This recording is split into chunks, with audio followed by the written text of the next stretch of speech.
Okay.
Okay. So let's start. Okay. Okay.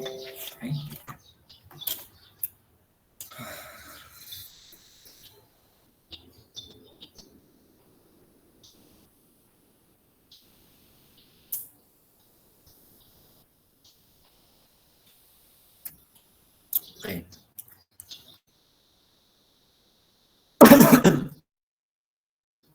Okay. So guys, this is our last topic for midterm. So ito mag-end ang midterm topic natin, lipids. Our finals will be uh,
yeah.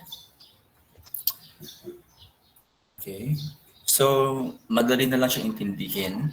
Okay, there are only some uh, specific terms na may encounter dito sa topic na to.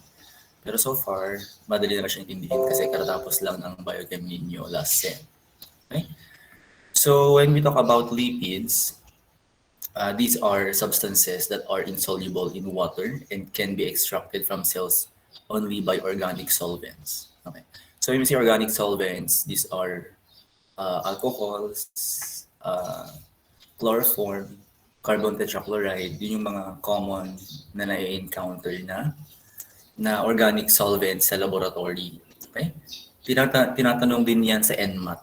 Kasi sabihin nun, what is the similarities of all lipids? Ang ano doon, ang pinaka main idea is that all lipids are dissolved in organic solvent. Okay? Kasi hindi lahat ng lipids insoluble to water. So there are some lipids na soluble siya sa water. Okay?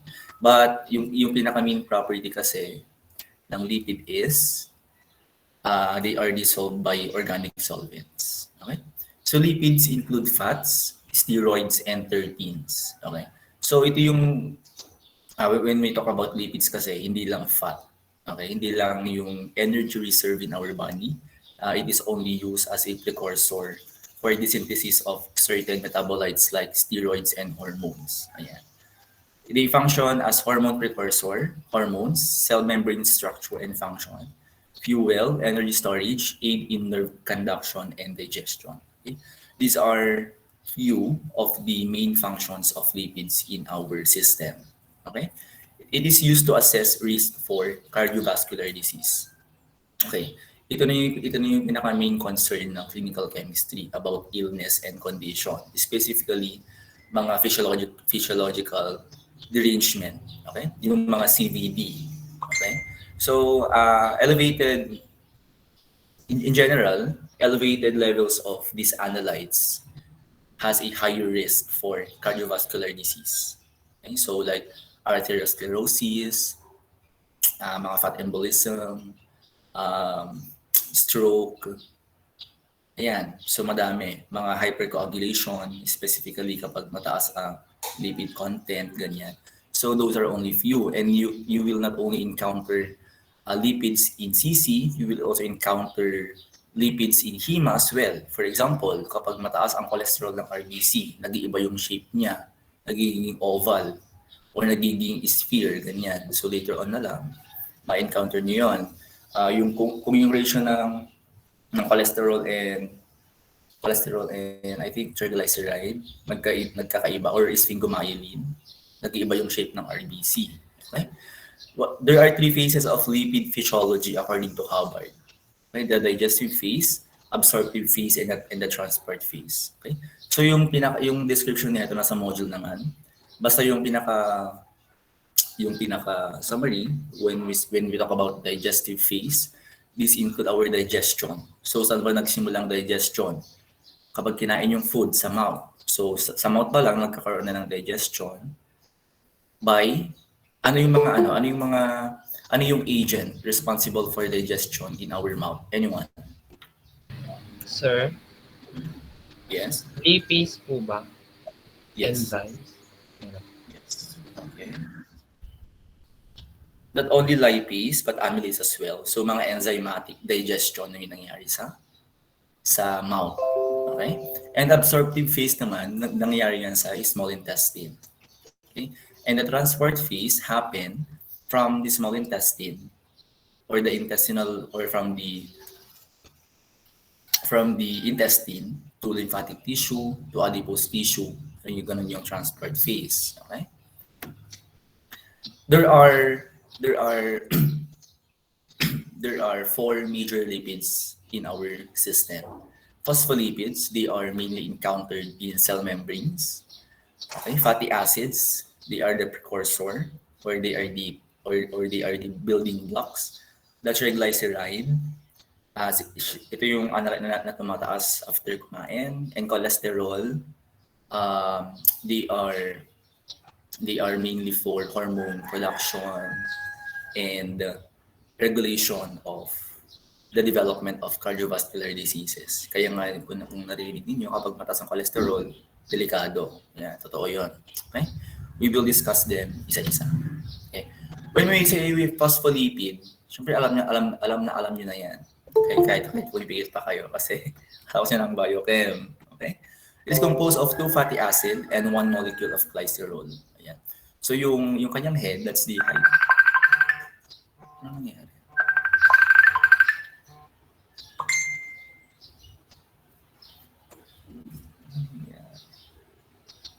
Okay. Composed of 2 fatty acids and 1 molecule of glycerol. So as we discussed last sem, yung head, that is the hydrophilic pole of the phospholipid, and yung dalawang fatty acid tails, they are the hydrophobic components. Okay? Kaya yung naka-expose sa water yung head, and yung nakatago sa water, that's the tail. Okay? They originate in the intestine and liver. Take note niyo yan. They originate in the intestine and liver. Okay? Most sa liver kasi, they originated from that kasi mostly liver is responsible for synthesizing many metabolites, and sa intestine, they originate there kasi yan yung gateway ng absorption. Okay?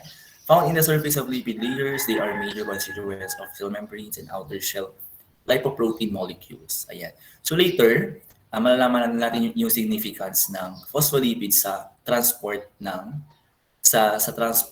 lipids or cholesterol or any lipids sa blood.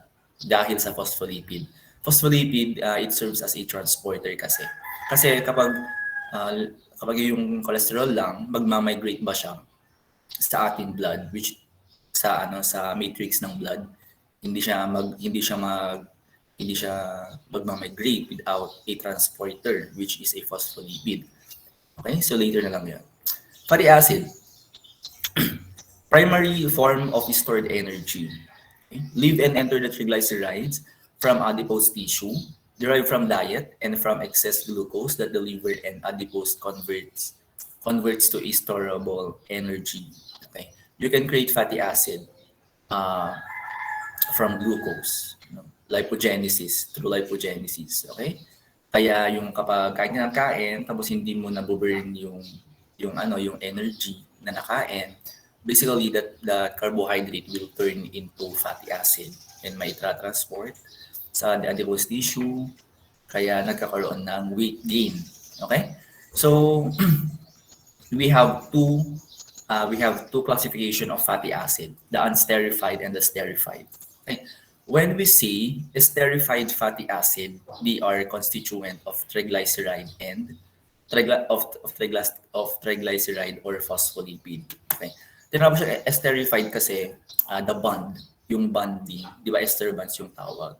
So basically fatty acid plus triglyceride, they need a bond para magkaroon ng para maging isa, okay? Kaya ganun yung tawag esterified. When we say unsterified naman, it is bound to albumin. Ano ba yung na-discuss natin sa biochem? That albumin is one of the largest serum protein and it transport almost all analytes like fatty acids, bilirubin, proteins, hormones, madami siyang transport. Okay? Huwag niyo kakalimutan yun. Okay, so saturated fatty acid and unsaturated fatty acid. Okay. Na-discuss na din sa biochem, pero sinabi natin unsaturated fatty acid, meron siyang mga double bonds. Okay? Tinatawag siyang tinatawag na saturated fatty acid ang isang compound kung wala na siyang double bond kasi saturated na siya ng hydrogen molecule. And as a rule, mas stable ang saturated molecule kasi yung kanilang bonds are already saturated. Hindi na sila makaka-participate sa ibang chemical reaction. Okay, that's why saturated fats are used as preservatives or agents to prolong the half-life of certain food. Yan, kaya yun yung ginagamit.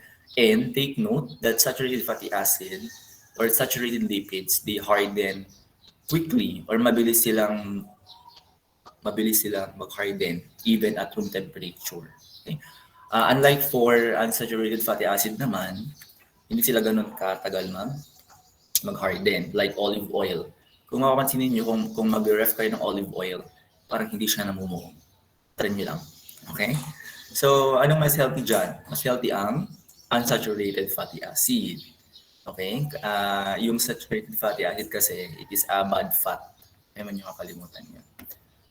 Okay, triglyceride naman. Triglycerides or TAG or TG, same lang yun. Triglyceride, TAG or TG, it's the same. Resynthesize in the intestinal epithelial cells after absorption, then combines with cholesterol and ApoB48 to form chylomicrons. Okay. So kasi itong mga madami pa kayo makikita later yung mga ApoB, ApoA, ApoE, ApoC, they are all transporters. Okay? Apo means apolipoprotein. Apolipoprotein. Okay? They are transporters of lipids. Kasi hindi maitratransport ang mga lipids without these transporters. Okay? Yung mga lipids na to, they do not migrate in our circulation kasi they are hydrophobic and our blood matrix is water soluble. Okay? Kaya they need these transporters. Okay? It contains 3 fatty acid and 1 glycerol. Parang phospholipid lang din siya, but their main difference is the number of fatty acid tails. Kaya nga siya tinawag na triglyceride. Tatlo yung fatty acid niya. It contains saturated fatty acid or unsaturated fatty acid. Okay, take note nyo yun. It may contain both. Okay? No charge group, water insoluble, and neutral lipid. Ito yung laging tinatanong sa mga comprehensive. Okay? A neutral lipid is also known as triglyceride. Take note. Tinawag siyang neutral lipid kasi wala siyang charge.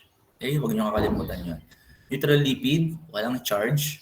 Kaya siya tinawag na neutral lipid, and that is triglyceride. Okay? Okay. So, triglyceride levels. Okay. So, ito yung isa sa mga parameters na tinitignan sa lipid panel. Okay? Kapag nagpa-lipid panel kayo sa hospital for a check-up, or kung in-advise sa inyo ng physician to do a lipid panel, it is advisable to fast 10 to 12 hours. Ganun katagal ang fasting for triglyceride. Okay? So kapag naman nagsabay ang lipid profile and fasting blood sugar, FBS kasi 8 to 10 hours ang fasting.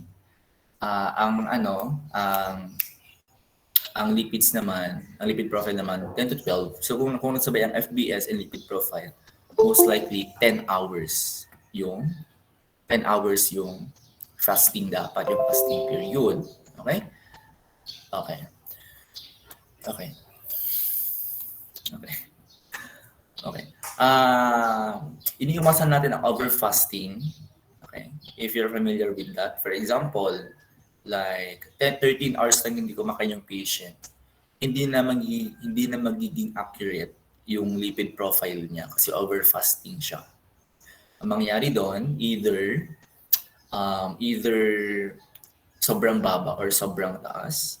Depende yun sa condition ng patient. Okay? Okay. So, triglyceride levels. Okay.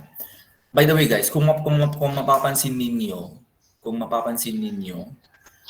sa lipid profile, yung mga normal values niya, hindi siya iisa. For example, kung glucose lang yan, like 90 to 100, ganyan, 90 to 110, that's the normal value. But for lipid profile kasi, naka-range siya and meron siyang window. Okay? So, kasi itong mga levels na to, it is assessed by the physician to know any risk or any development or any premature signs of cardiovascular disease. Okay? So, normal tag levels is 150 milligrams per deciliter. Less than 150 milligrams per deciliter. Kapag yung patient healthy, wala naman siyang sakit, tapos nag-lipid profile siya, yung kanyang triglyceride level is 250. Tapos tinanong mo siya na kung kumain ba siya, kung nag-fasting ba siya. Sabi niya nag-fasting siya. Baka nagsinungaling lang siya. Okay? Or meron siyang sakit. Okay? Ganun lang yung ibig sabihin nun. Borderline high, 150 to 199 milligrams per deciliter. High, 200 to 499 milligrams per deciliter. Very high, greater than 500 milligrams per deciliter. Greater than or equal to 500 milligrams per deciliter. Ayan. Since madaming numericals sa lipids, ang tandaan nyo lang dito, para mabilis yung ma-memorize, is normal and very high. Since yung normal is 150, tapos yung very high is 500, di ba yung triglyceride, yung TAG, yung G doon, di ba parang 5? Balik na rin yung G, parang 5, basta ganun yun. 150, okay, 500. Sa dami kasi ng ayun, doon sa mga nag-face to face, tapos may mga abnormal findings na nakita. Either mataas talaga yung levels or kumain kayo or hindi na maganda yung reagent. Yun lang yun, yung mga factors niya. Okay? Baka hindi natin na-maintain yung quality control within the procedure. Pero so far naman, mga bata pa naman tayo. Kaya medyo safe pa naman tayo sa mga any forms of CVD. Okay? So ayan. So kapag triglyceride 150, 500, 55 yung triglyceride, yung tag doon, yung G niya parang 5, 150. Okay? And serum. Okay, ito yung serum appearance. This is very important. Tinatanong ito sa board exam. Serum appearance at different levels of triglyceride. Okay? They present different levels of opacity or turbidity depending on the levels of triglyceride present in the serum sample. Okay? For example, if the triglyceride level is less than 200, it is expected to have a clear serum. Wala kang makikita. Clear yellow serum kapag less than 200 milligrams per deciliter. Okay?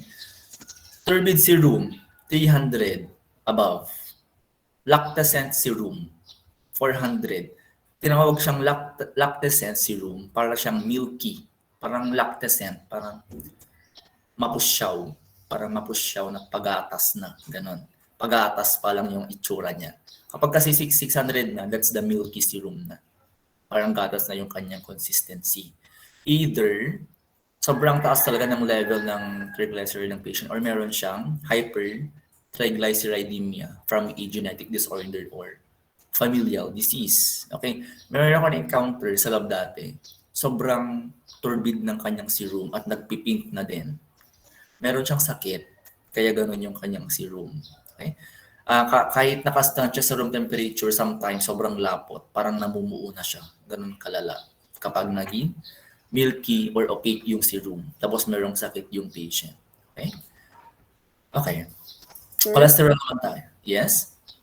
Sir, kapag po ba kunwari po under fasting po yung patient, tapos po yung last meal po niya mga mataba-taba po na food.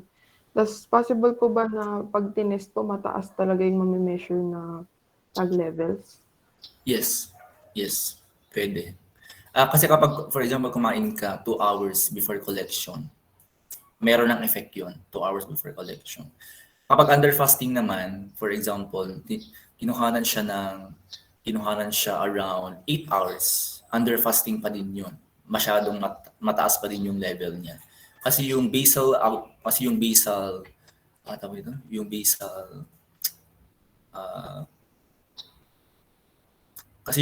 reference kasi for triglyceride is 10 to 12. Doon ka makaka-detect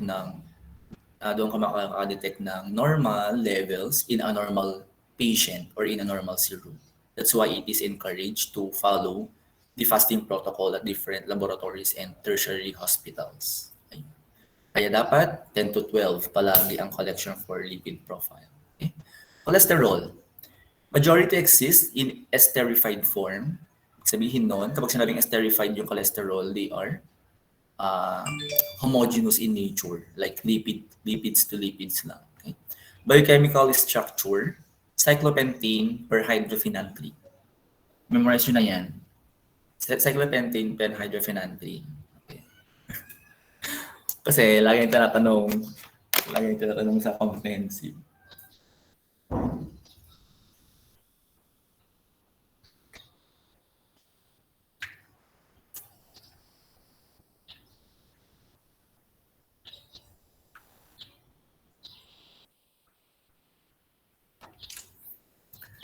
Okay, so biochemical, ayan. Cyclopentane per hydrophenanthrene. Okay. Siguro yung tinuro sa inyo ng Ma'am Kichelle, yung pinaka detailed description ng cholesterol. Kasi if I'm not mistaken, cholesterol, may mga rings, like ring A, ring B, ganyan. Basta may rings. Yung parang yung mga yung mga rings dyan. So may structure, ganun yun, may rings. Mga 3, 4 na yan. Okay. Comes from the diet or endogenously synthesized by the body. Take note nyo to. Lagi ito lumalabas sa mga exam. What is the type of lipid that might not be taken from diet? Kasi lahat ng lipid nakuha sa diet except one. That's cholesterol. Kasi it is endogenously synthesized by the body. Take note nyo yan.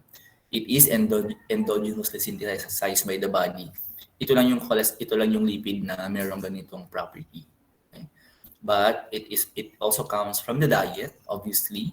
Kaya kapag masyado nang mataas ang cholesterol level, mataas din ang risk ng CVD. Okay? Important in the assembly of cell membranes as well. Yes. Okay. Mapapansin ninyo, ano ba yung parts ng cell membrane, especially on the red blood cell, which is our main concern. Gaya ng sinabi ko sa inyo kanina, kung abnormal ang cholesterol level or ang cholesterol structure doon sa RBC, mag-iiba yung shape ng RBC, hindi siya magiging biconcave. Pwede siyang mag-elongate, pwedeng mag-elongate yung RBC, pwedeng maging sphere yung RBC. Yan, nakadepende yan sa cholesterol kasi lipids gives shape and integrity to the cells. Kaya kung abnormal yung levels ng cholesterol sa ibang cell, pwedeng ma-deform yung cell. Okay, ganun lang ibig sabihin nun. Transport and excretion is promoted by estrogen. Yan. Dito na yung mga sagot ninyo. Kung mapapansin ninyo, bakit ang bilis bakit ang bilis mag-gain ng weight ang female? Yung sagot. Okay, ito na yung sagot. And kung mapapansin din ninyo, if habang patanda, most likely the female population, medyo mabilis silang mag-gain ng weight. Okay? Cholesterol. Kaya mataas din ang risk ng high blood pressure and CVD sa mga babae. Ayun, huwag niyo kakalimutan yan. Estrogen, cholesterol, transport and excretion is promoted by estrogen. Okay. Which is one of the major reproductive or sex hormones in females. Nakalimutan niyo. Okay. Cholesterol levels. Sa mga face-to-face na abnormal yung result. Andito, ang nakalagay sa present kasi less than 200 milligrams per deciliter, that's desirable. But according to some books and some literature and to the NCEP, madaming levels. Okay? So desirable kapag less than 200. Okay, less than 200. Ang isipin niyo dito para hindi kayo malito, kapag yung serum is dito. Kapag yung serum is clear, most likely desirable yung result. Okay, kapag super clear yung serum, most likely mababang triglyceride at mababa din ang cholesterol. Pero ang cholesterol kasi depende din. Kasi cholesterol does not contribute to the opacity. Pero kasi kung yung isang patient, meron siyang CVD, para-parehas ng level yan. Kung mataas ang cholesterol, mataas din ang triglyceride, ganun. Derange na. Pero para i-memorize ninyo, 200 desirable. Less than 200 desirable. 200 clear, less than 200 clear serum. Ayan. Ayan, di ba? Ayan, 200 and clear serum. Pero sa cholesterol siya, hindi sa triglyceride. Okay? Borderline, 200 to 239. High cholesterol, 240. Greater than or equal to 240. That's a very high. Masyado nang mataas yan. Kung ganyan kataas ang cholesterol, malapit na. Malapit-lapit na yan. Okay? Ito na. Itong table na to, age grouping. Lumabas ito sa board exam namin. Itong yung 20 to 29, high risk. Lumabas sa board exam namin yan. Greater than 220. Okay. So dito tayo sa table. Madali lang siyang i-memorize. Kailangan nyo itong i-memorize kasi babaunin nyo ito hanggang board exam. Nasa din ito nasa Bishop na kay Rodriguez din. Itong mga age group. Okay? So, madali lang naman siyang intindihin. You only need to memorize. Okay? Kapag sinabing high risk and moderate risk, kung makamasin ninyo, different age group, they have a specific risk. Depende sa levels ng cholesterol.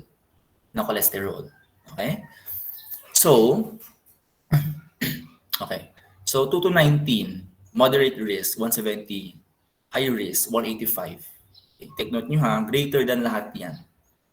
Kasi nga kung mataas ang risk. Okay. 20 to 29, 200 and 220. 30 to 39, 220 to 240. Greater than 40 years old, 240 to 260.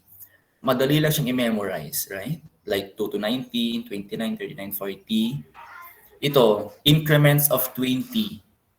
Kaya madali siyang maalala. Increments of 20, like 200 to 20. Tapos yung high risk dito sa isang group, moderate risk naman sa isang group na mas matanda.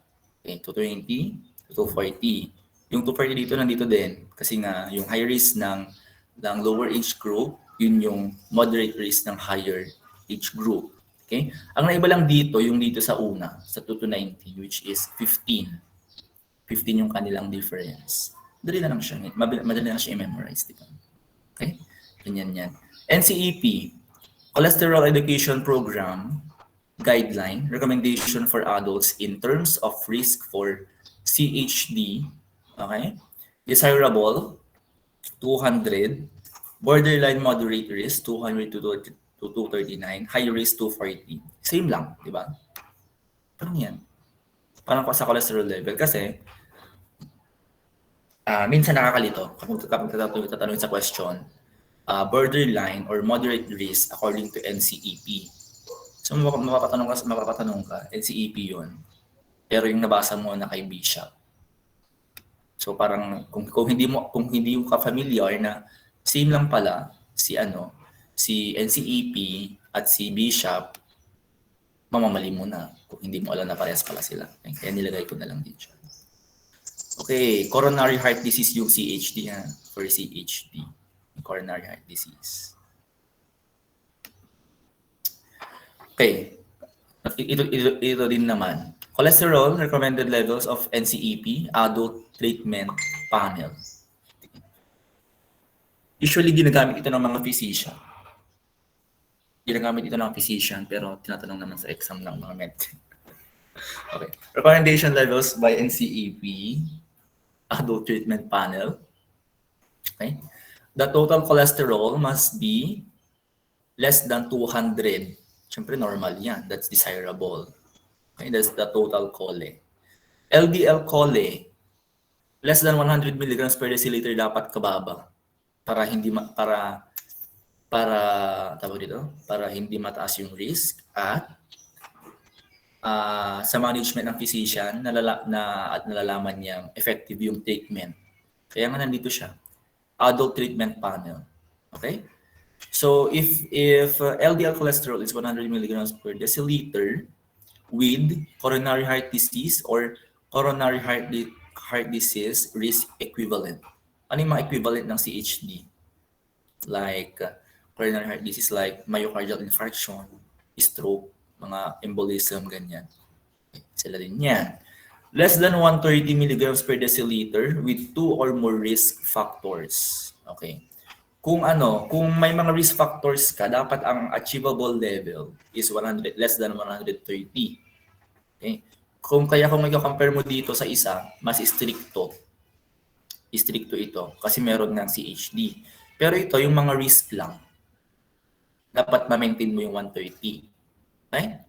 Kung merong 2 or more risk, ibig sabihin kapag risk, wala ka pang sakit. May risk pa lang. Like, mga early signs. Yan. Mga early signs. Okay. 160 milligrams per deciliter, 0 or 1 risk factor. Yan. So, medyo mataas-taas pa din ang 160. Kasi nga, isa lang naman yung risk factor. So, kahit medyo mataas pa yan, isa lang naman yung risk factor. Kaya kung mapapansin ninyo, habang padami yung risk, habang nag-a-advance yung illness ng patient, dapat yung na-maintain na LDL cholesterol is pababa ng pababa. Because, as a rule, LDL is a bad fat. LDL is responsible for the pathogenesis of many physiologic conditions. Okay, like CHD, arteriosclerosis, ang LDL cholesterol. Kaya dapat na-maintain ang mababang levels. Okay? HDL cholesterol. HDL cholesterol or high density lipoprotein, greater than 400 milligrams per deciliter. Dapat na-maintain yan. Okay? Because HDL is the good fat. Parang this is the reverse. I don't know. Nire-reverse yung pathophysiology ng coronary heart disease and similar illness. Okay, yung CHD. Ipapabasa ko later sa inyo si Bishop para malaman niyo yung kabuuan ng like yung reverse cholesterol transport pathway, yung reverse, yung forward cholesterol pathway, yung pathway na yon. Okay? Kasi parang ang pinaka-summary noon, kapag madaming LDL sa circulation, HDL is responsible for collecting all the LDL in the circulation and returning it back to the liver. Kaya siya tinawag na reverse, papuntang liver. Pero LDL naman, yung pa-forward from liver sa circulation. Parang ganon, yung pinaka-summary, pero hindi yun yung exact. Basahin niyo lang later sa Bishop. Okay, yung HDL cholesterol. Triglyceride, less than 150. That's normal. Okay, cholesterol risk factors like cigarette smoking, hypertension, or on hypertensive medication.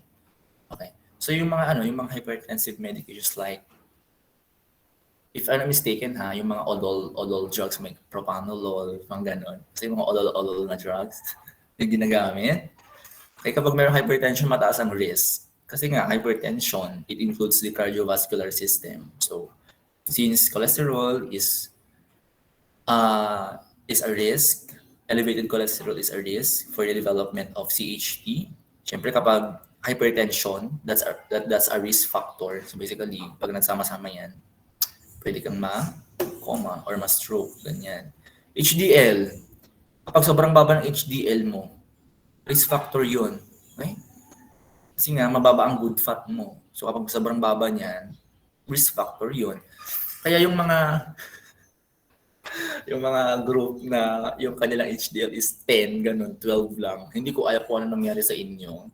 Baka mali yung ginawa ninyo or na-contaminate na yung reagent. Pero yung ibang groups kasi, may nakakuha ng 100 milligrams na HDL, which is desirable, yung mga ganung level. Okay? Pero huwag nyo nang alalahanin, bata pa naman kayo. Next time na lang, if you're going to do a method sa lab kasi, since that is a diagnosis in itself kasi, dapat very, very accurate. Kasi kung mali-mali paggawa ninyo, tapos mali yung in-expect yung result, magda-doubt kayo sa resulta ninyo. Ang medtech na nagda-doubt, walang skill. Take note nyo yun. Ang medtech na nagda-doubt sa kanyang resulta, walang skill. Okay? Since meron kayong skill, okay, mag-doubt. Kung ano yung lumabas, yun na yun. Pero make sure na tama kasi kawawa naman yung patient.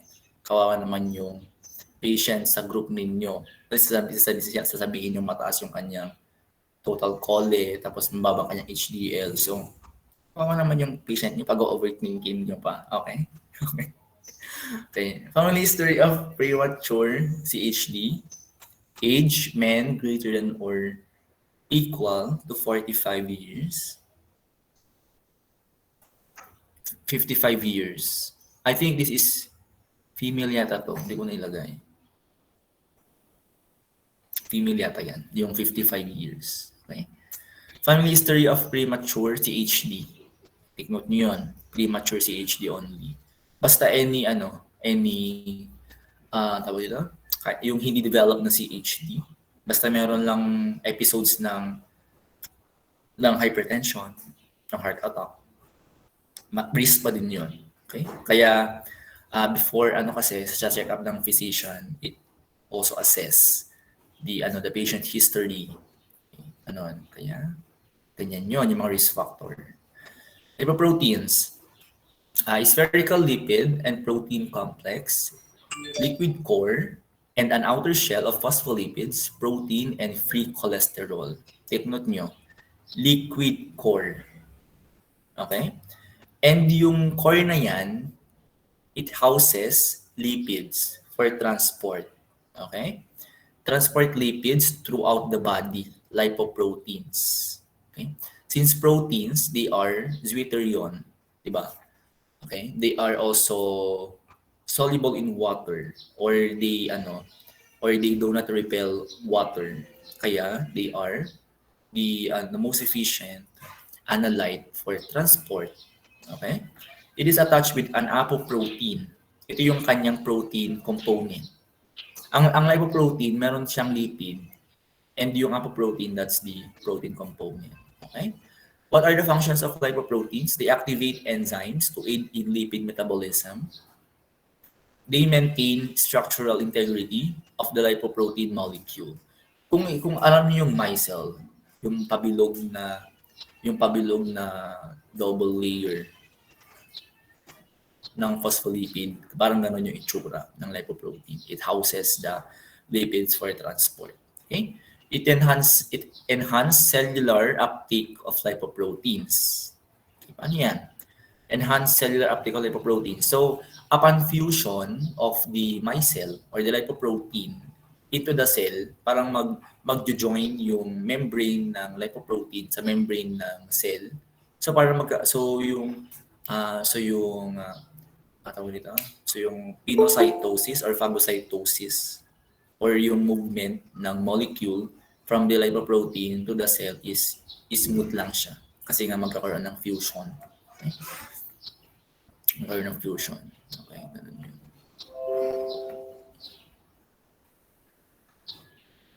Hindi pala phagocytosis. Endocytosis pala. Sorry. Endocytosis. Okay?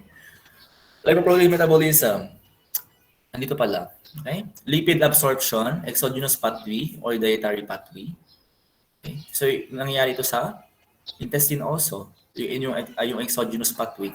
Tinawag siyang exogenous pathway because the lipid is taken from the diet. That's why triglyceride and chylomicrons, they are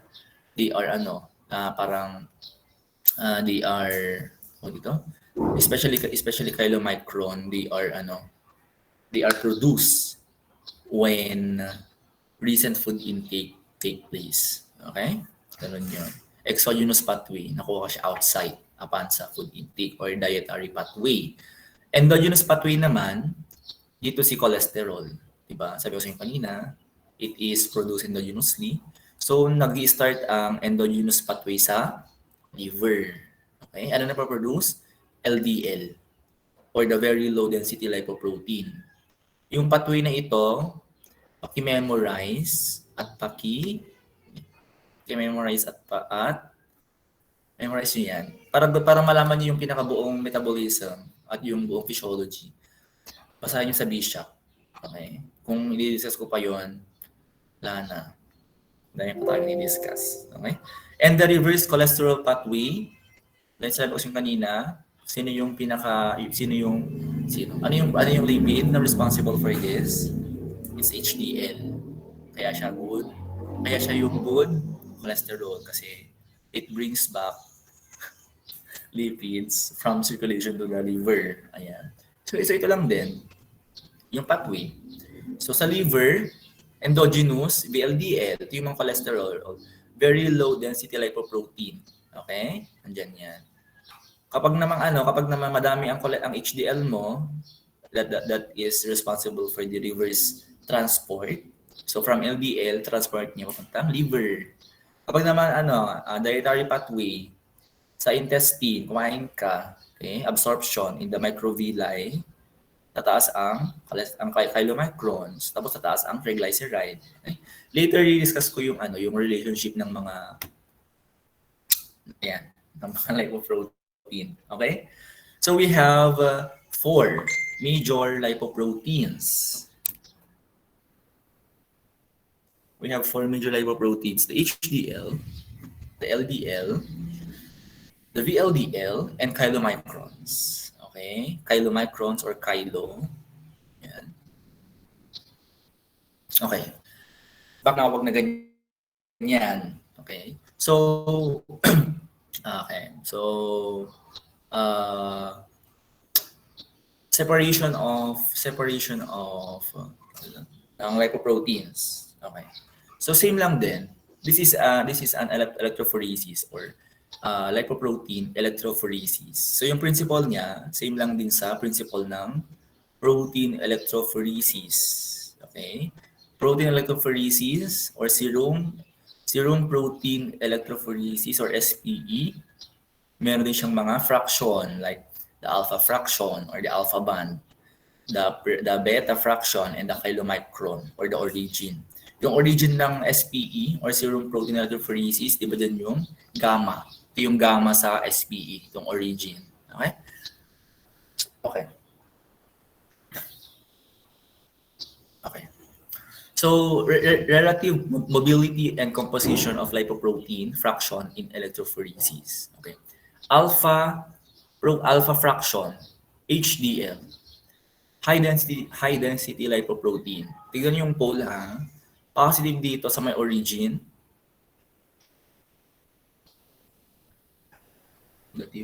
Negative dito sa may origin. Tapos positive dito. Okay? Wait lang, parang outdated na tong chart na to. Okay? Okay. Bakit nasa alpha? Tama. Tama pala. Positive pala nandito. This is the anode. Okay? This is the anode. Okay? Naka-invert lang pala. Can anyone tell me, bakit nasa alpha si HDL according to the principles of electrophoresis? Anyone?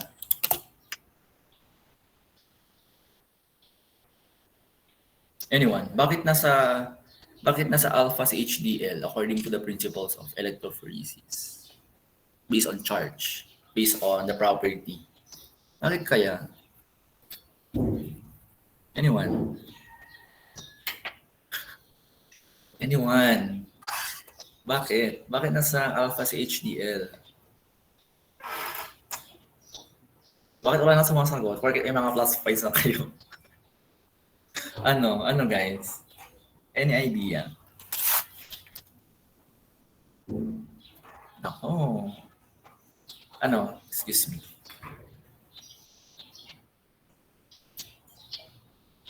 Yes.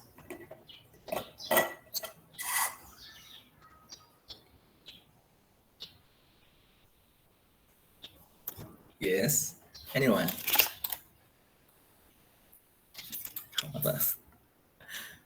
Hindi yun yung Anyone? Any tries? Bakit nasa alpha at HDL? 'Di ba? Same lang din. Same lang din kay albumin. Si albumin din nasa alpha din siya. Ano yung similarity ng HDL at ni albumin? Yes. Though lahat naman sila negatively charged, pero ano yung pinaka ganon? Yung pinaka yung pinaka-catch. Pinaka-catch ng na yan. Bakit?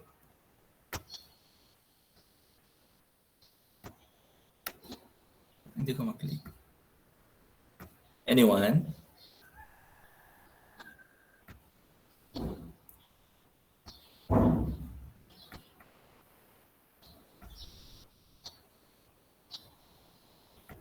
Anyone?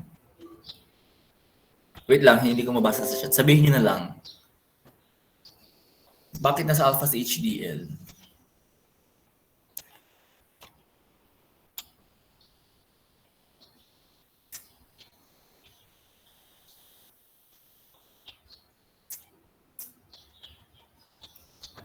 Okay, sige, sasagutin ko na lang. By the way guys, itong table, hindi ko lang sure kung mali ito kasi origin siya, dapat dapat chylomicron. Ito, hindi siya VLDL. Ano ba yan?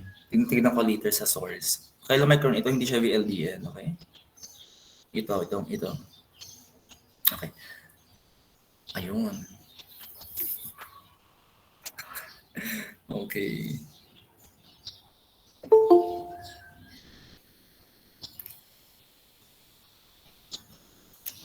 Okay. Nasa alpha C HDL kasi mataas ang kanyang protein content. Kaya siya tinawag na high density lipoprotein kasi mabigat. Okay? Mabigat si HDL kasi mataas ang kanyang protein content. That's why it has the most number of negative charges. Kaya HDL is the most anodal among serum lipoproteins. Okay, man yung kakalimutan yon. Okay? Paki-disregard na lang yan. Chylomicrons yan, hindi siya VLDL. Okay, ito pa pala. Lagi din itong tinatanong sa compre. Pre-beta lipoprotein is also known as VLDL. Okay? Huwag niyo kakalimutan yun. Pre-beta, this is the pre-beta bond kasi before beta, may pre-beta. Ito yung isang bond before beta kaya tinawag na pre-beta. Okay? Pre-beta, si VLDL. Okay? And then this beta, that's LDL, and the origin, that's chylomicron. Okay? Chylomicron, siya yung pinaka-konti, ang protein, mga point something lang yung kanyang protein. But, si chylomicron yung pinakamalaking lipid. Si HDL yung pinakamaliit na lipid. Okay? Nasabi ko ba? Na hindi ko lang alam kung na-include ko sa module. Basta, HDL, siya yung pinakamamigat, pero siya yung pinakamaliit. For chylomicron, siya yung pinakamalaki, pero siya yung pinakamagaan kasi konti lang yung kanyang protein. Basta yung basis lang kasi ng yung basis ng kanilang density is the protein content. Mas madaming protein, mas mabigat. Ano na ibig sabihin noon? Okay? Minor lipoproteins. Okay. Chylomicron remnant, intermediate density lipoprotein or the IDL. That is IDL. Paki-ibahan later yan sa module nyo. That's IDL. Lipoprotein X or LPX, beta VLDL, lipoprotein A or LPA. Okay. LPA or the sinking pre-beta. Pakilagay. Hindi ko yata nalagay sa module. LPA or the sinking pre-beta lipoprotein. Okay. Yung palatandaan namin dito, alam niyo LPA. Low pressure area. Kung meron daw low pressure area, kung may bagyo, magsisink yung boat. Kaya LPA, sinking pre-beta lipoprotein. Basta may sinking yung LPA na yan. Okay, minor lipoproteins. Most of these, they are abnormal. Okay? Na-encounter ng mga to kapag merong sakit yung patient. Okay? Wait lang. Hindi ko alam kung na-include ko dito sa module. Yung mga wait lang, tingnan ko. Hindi ko na-include. Nasa Rodriguez, okay? Gaya sabi ko sa inyo, kailangan nyo magbasa ng Rodriguez. Kasi parang hindi ko na-include lahat. Okay? Ito lang yung alam kong very, very important na dapat hindi yung makakalimutan. Okay? Wait lang, tingnan ko lang sa module. Ay, meron. Na-include ko pala. Ayun. Lipoprotein X or LPX, abnormal protein found in obstructive jaundice and LCAT deficiency. Indicator of cholestasis, yung LPX. Okay. LPX, cholestasis or obstructive jaundice. Ibig sabihin nun, kapag meron kang cholestasis, nabarahan yung bile duct, magkakaroon ka ng jaundice. Nabarahan siya ng gallstone. Yan. Kaya nagkakaroon ng LPX yung serum mo kasi meron kang cholestasis. Okay? Beta VLDL, bakit siya naging abnormal? Kasi naging abnormal si beta VLDL. It is also known as the floating lipoprotein. Take note niyo, floating lipoprotein. Okay? Kasi if we're going to see the electrophoretic pattern of lipoproteins, nasaan ba si VLDL? Di ba nasa pre-beta siya? Nasa pre-beta si VLDL. Pero kapag si VLDL, pumunta siya sa beta, that's abnormal. It can be an indicator of an illness. Okay? Okay. Okay. According to Hubbard, it is found in type 3 hyperlipoproteinemia of this beta lipoproteinemia, si beta VLDL. Abnormal kasi yan. Okay? Nasa module naman lahat, i-aralin nyo lang ng mabuti and you need to memorize. Okay? Memorize lang yan. Okay. So, chylomicrons. Dito tayo sa mga chylomicrons. Chylomicrons, largest and least dense. Okay? Kasi konti lang yung kanyang protein. Malaki siya pero magaan. Okay? Produced in the intestine kasi chylomicrons is produced via exogenous pathway. Delivery of dietary lipids to hepatic and peripheral cells. Ito yung transport. So nakita nyo kanina, yung lipid physiology, yung transport according to Hubbard, yun. So from intestine to liver and up to the adipose tissue to circulation. Ganyan. Si chylomicron. Triglycerides are the predominant lipid component of this lipoprotein. Kaya, kung mataas ang triglyceride ng isang patient, turbid yung kanyang serum kasi mataas ang chylomicron. Okay. Kung nyo kakalimutan yun, triglycerides are the predominant lipid component of this lipoprotein or LPL. Triglyceride is embedded inside chylomicrons. Okay? Ganun yung ibig sabihin nun. Major apolipoprotein or yung mga transporter. Okay. ApoA, ApoA2, ApoB48, and ApoC. Pero yung pinaka-notable apolipoprotein for chylomicron is ApoB48. Take note nyo yun. Ito yung pinaka-notable. Hindi ko na-highlightan. ApoB48. Kapag nabanggit ang ApoB48, that is very specific for chylomicrons. Kasi, for example, ito, for VLDL, meron din siyang ApoC, meron ding ApoC si chylomicron. Ganyan. So basically, yung mga specific apolipoproteins, yun yung mga kailangan nyo isaulo. Like chylo, ApoB48, ganyan. VLDL, also known as the pre-beta lipoprotein. Okay? It is produced in the liver kasi endogenous pathway. According sa pathway kanina pinakita ko. Major apolipoprotein is ApoB100, ApoC, and ApoE. Pero yung pinaka-notable here is the ApoB100. Ito si VLDL, ApoB100. Okay? Transfers triglyceride from liver to peripheral tissues kasi endogenous pathway. Kapag nagsimula sa liver, that's endogenous.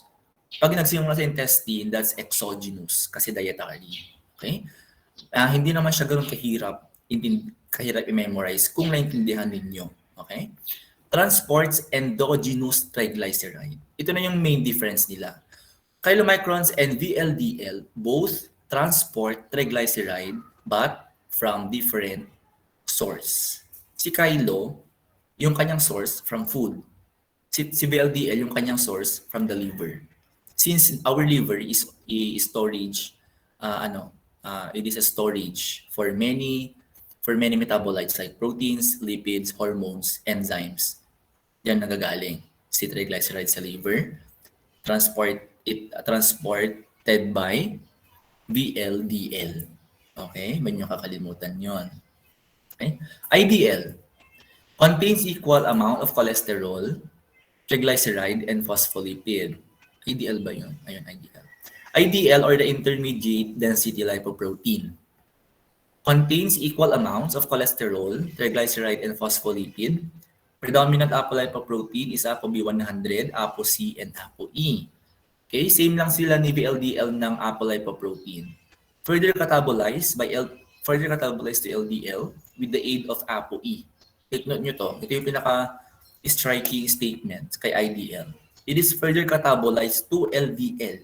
So basically, when you see IDL, this is the precursor of LDL. Okay? With the aid of ApoE. Ito yung parang enhancer. Okay? ApoE helps in the production of low-density lipoprotein from IDL because IDL is the precursor. Okay? Hindi nyo kakalimutan yun. Okay. Dami. Okay, ito na tayo. Okay. LDL. Okay. Also known as beta lipoprotein or the bad cholesterol. Okay, bad cholesterol. Okay. Atheropathogenic. When we say atheropathogenic, it causes atherosclerosis and related condition. Yeah, atheropathogenic. Athero sa may walls ng intestine, pathogenic causes lipid build-up doon sa mga cells, doon sa walls ng blood vessels. Yan. Kaya siya tinawag na atheropathogenic kasi nagkakaroon ng precipitation and localization ng lipid doon sa mga walls ng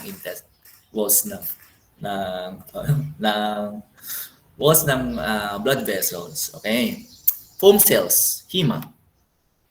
Macrophages with cholesterol within cytoplasm. Kapag yung macrophages, kapag hinisteran kasi yung blood film, tapos nakikita ka ng macrophage, and then you can see may mga malalaking inclusion na walang laman, tapos colorless, tapos medyo yellow-yellow. Ang tawag sa kanila specifically is foam cells. Abnormal. Abnormal yun. Merong sakit yung patient, mataas yung kanyang lipid. Kaya si macrophages, kinakain niya yung lipid. Kaya nagkakaroon ng lipid inclusions. And the general term or the specific term for them is foam cells. That's yun naman siguro. Bakit sila tinawag na foam cells? Kasi parang may foam sa loob. May foam sa loob ng cytoplasm. Okay? Used in the assessment of coronary heart disease.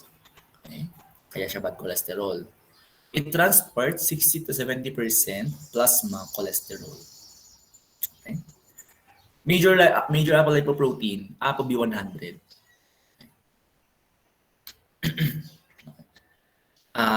IDL, VLDL, and VLDL, IDL, and LDL, yung kanilang common denominator is ApoB100. Same lang sila. Okay? It transfer dietary cholesterol to peripheral tissue. So basically, LDL is exogenous. Okay? Transfers dietary cholesterol to peripheral tissue. Person with multiple risk factor of if LDL is greater than 100, mataas na yung risk niyan, kailangan ng therapy. Statin therapy is recommended. Statin, cholesterol lowering medication, statin. Pero, you will encounter later sa inyong CM, kapag nagtitik kayo ng statin, masakit yung mga muscles, masakit yung mga kalamnan. Kaya nagkakaroon din ng myoglobinuria. Okay? Kasi isa yan sa mga side effects ng statin medication. Masakit yung mga muscles. Kaya kapag kung mapapansin ninyo sa mga meron kayong mga relatives na nagtitake ng statin para nanghihina sila, that's why statin is advisable to take at night bago matulog. Para alam niyo yun, para hindi kayo feeling fatigue all day when you took this kind of medication. Interesting lang siya. Connected siya sa CM. Yan. Kasi myoglobinuria. Myoglobinuria. Kasi kapag muscles yung affected, tataas ang myoglobin sa plasma, makiklear sa urine, magkakaroon ka ng myoglobinuria. Pwede kang mag-positive for blood dipstick, pero walang speckled pattern sa pad. Okay. Lang yun. The target. What is the target level para magkaroon ng healthy life? Less than 70. Okay. Mas mababa, mas maganda. Kasi mabadi yan, di ba? Current lipoprotein or lipid recommendation used by physicians for therapeutic lifestyle changes. Nandiyan lang din. Okay? For therapeutic lifestyle changes. Take note nyo, madaming levels ito. Kanina iba yung level doon. Iba yung levels ng ng reagents, iba yung level ng laboratory, iba yung level ng NCEP. NCEP and the laboratory parang same lang din. Iba yung laboratory sa adult treatment panel. Iba yung result doon. Iba yung reference ranges. Iba din yung reference ranges sa age grouping, iba din. And dito, iba din. Therapeutic lifestyle changes. Okay? Magkakaiba din yan. Optimal is 100. Okay? Yung optimal is 100 to 129. Take note nyo yun ha. Kanina yung mga diniscuss natin na mga reference ranges, they are total cholesterol. Ito, specific lang siya for LDL.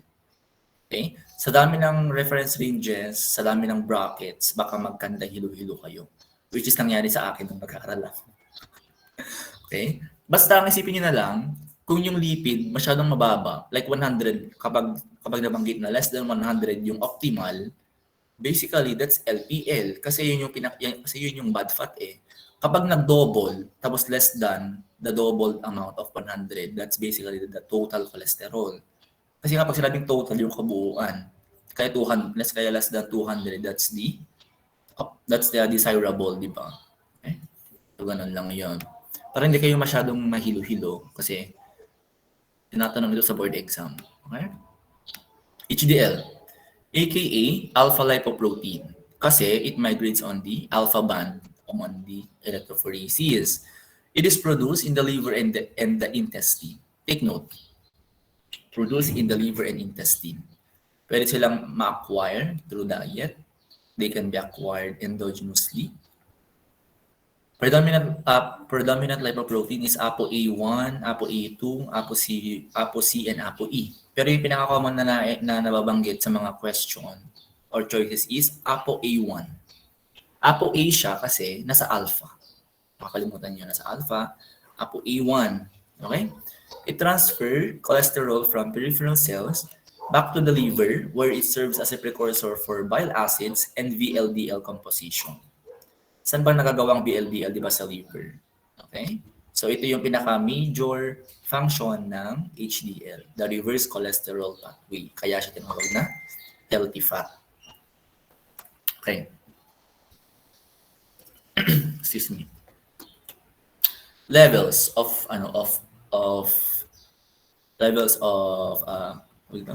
HDL decrease. Less than 40 milligrams per deciliter. Decrease na yan, mababa na yan. Kapag mababa ang level ng HDL, which is the good cholesterol, mataas ang risk for coronary heart disease or cardiovascular disease. Okay? Kapag naman mataas, 60, greater than or equal to 60 ang HDL, lower risk for CHD. Ayan. So kapag mas mataas yung level, kapag greater than 60, mas maganda. Ibig sabihin nun. Okay. Kailangan nyo itong memorize. Okay. Hindi naman na siya masyadong di-discuss. Kailangan nyo lang i-memorize. Okay? Ito. Like the LPL diameter, in nanometers ito, the density, the major lipid percentage. For example, itong kilomicrons kanina sinabi ko na mataas ang triglyceride. 90% of kilomicron is composed of triglyceride. Kay HDL, mataas ang phospholipid ni HDL. Okay? Okay? Mataas ang phospholipid ni HDL. Meron din siyang cholesterol. Siyempre, lahat sila, VLDL, LDL, and HDL, mataas ang kanila. They are all cholesterol. Pero take note nyo na si LDL, siya yung pinakamataas ang cholesterol, kaya siya yung bad fat.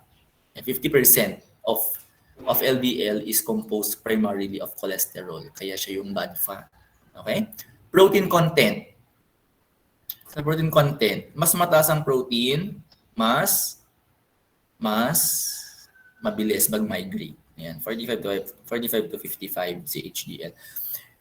Hanggang ngayon, nahilo pa rin ako dito kasi according to the electrophoretic mobility, nasa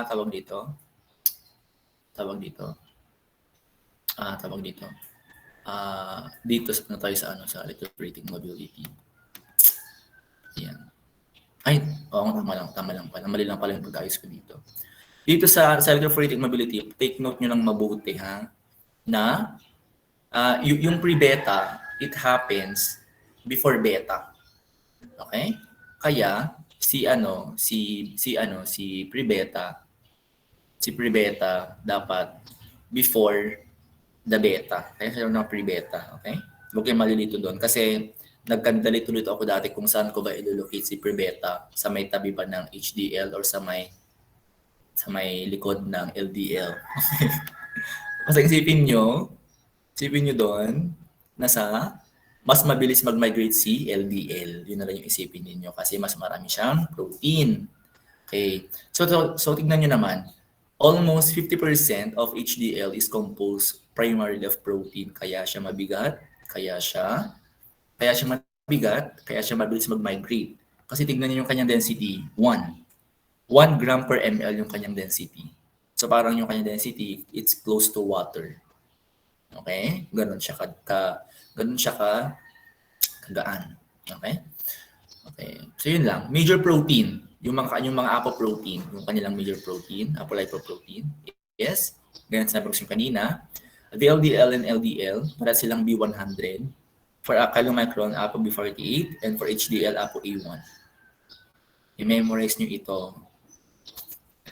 I-memorize nyo, okay? VLDL, meron din siyang triglyceride, pero endogenous. Kylo, exogenous. Memorize ko ito ng board exam, pero hindi naman lumabas. Memorize na lang ngayon, baka lalabas sa inyo. Okay? You need to memorize that by heart. Like, wag nyo siyang i-memorize na mismo memorize nyo siya na ganun-ganon. Intindihin nyo muna bago i-memorize para mas efficient yung pag-memorize ninyo. Okay? Ayan. Triglyceride, cholesterol, phospholipid, protein. Summary. This is only the summary. Same lang din sa isang table kanina, pinalaki ko lang para ma-emphasize ng mabuti. Especially on the phospholipid content. Okay? Wala kasing phospholipid content and triglyceride content. Okay? So sa phospholipid content, pinakamadami si HDL.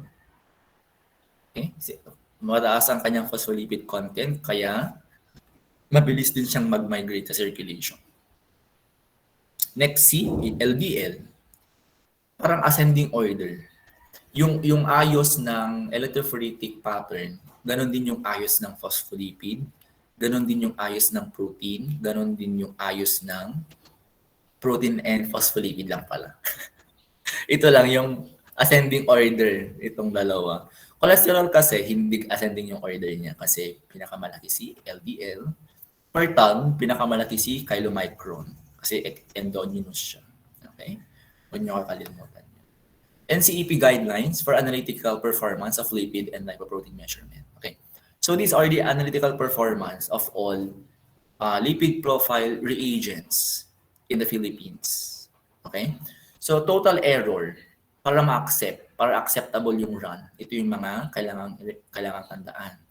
The total error, the bias percentage, and the coefficient of variation in percent. Okay. Ganito lang yung ano niya. Memorize lang yan. Madali lang siya memorize. Parang ito, parang yung triglyceride. Ano yung patandaan natin sa triglyceride kanina? Di ba kapag triglyceride, less than 150, kapag clear, kapag desirable, or kapag normal, 15 din dito. Sa bias percent niya, plus minus 5. The CV, greater than or less than or equal to 5. Okay? That's the CV. Mga 555 triglyceride lahat yan para hindi kayo malito. Okay? For cholesterol, okay, 33. Tingnan nyo. Si cholesterol yung pinakamababa yung or pinaka-strict sa bias percent and coefficient of variation. Okay? Kasi ang ibig sabihin nun, mas mababa kasi yung CV, di ba? Mas maganda yung comparison. Ganun yung sa stat, di ba? For HDL, total error, 13.54. Okay? Tandaan ninyo, nasa HDL cholesterol lang yung magkaiba yung bias and CV. Kasi same lang sila. For chole, 3.3, TAG is 5.5, LDL is 4.4, but for HDL, 5.4. Ito na naiiba. Padali lang siya i-memorize, ito na naiiba. Okay? For for TAG, ito yung pinakamalaki. Total error is less than or equal to 15%.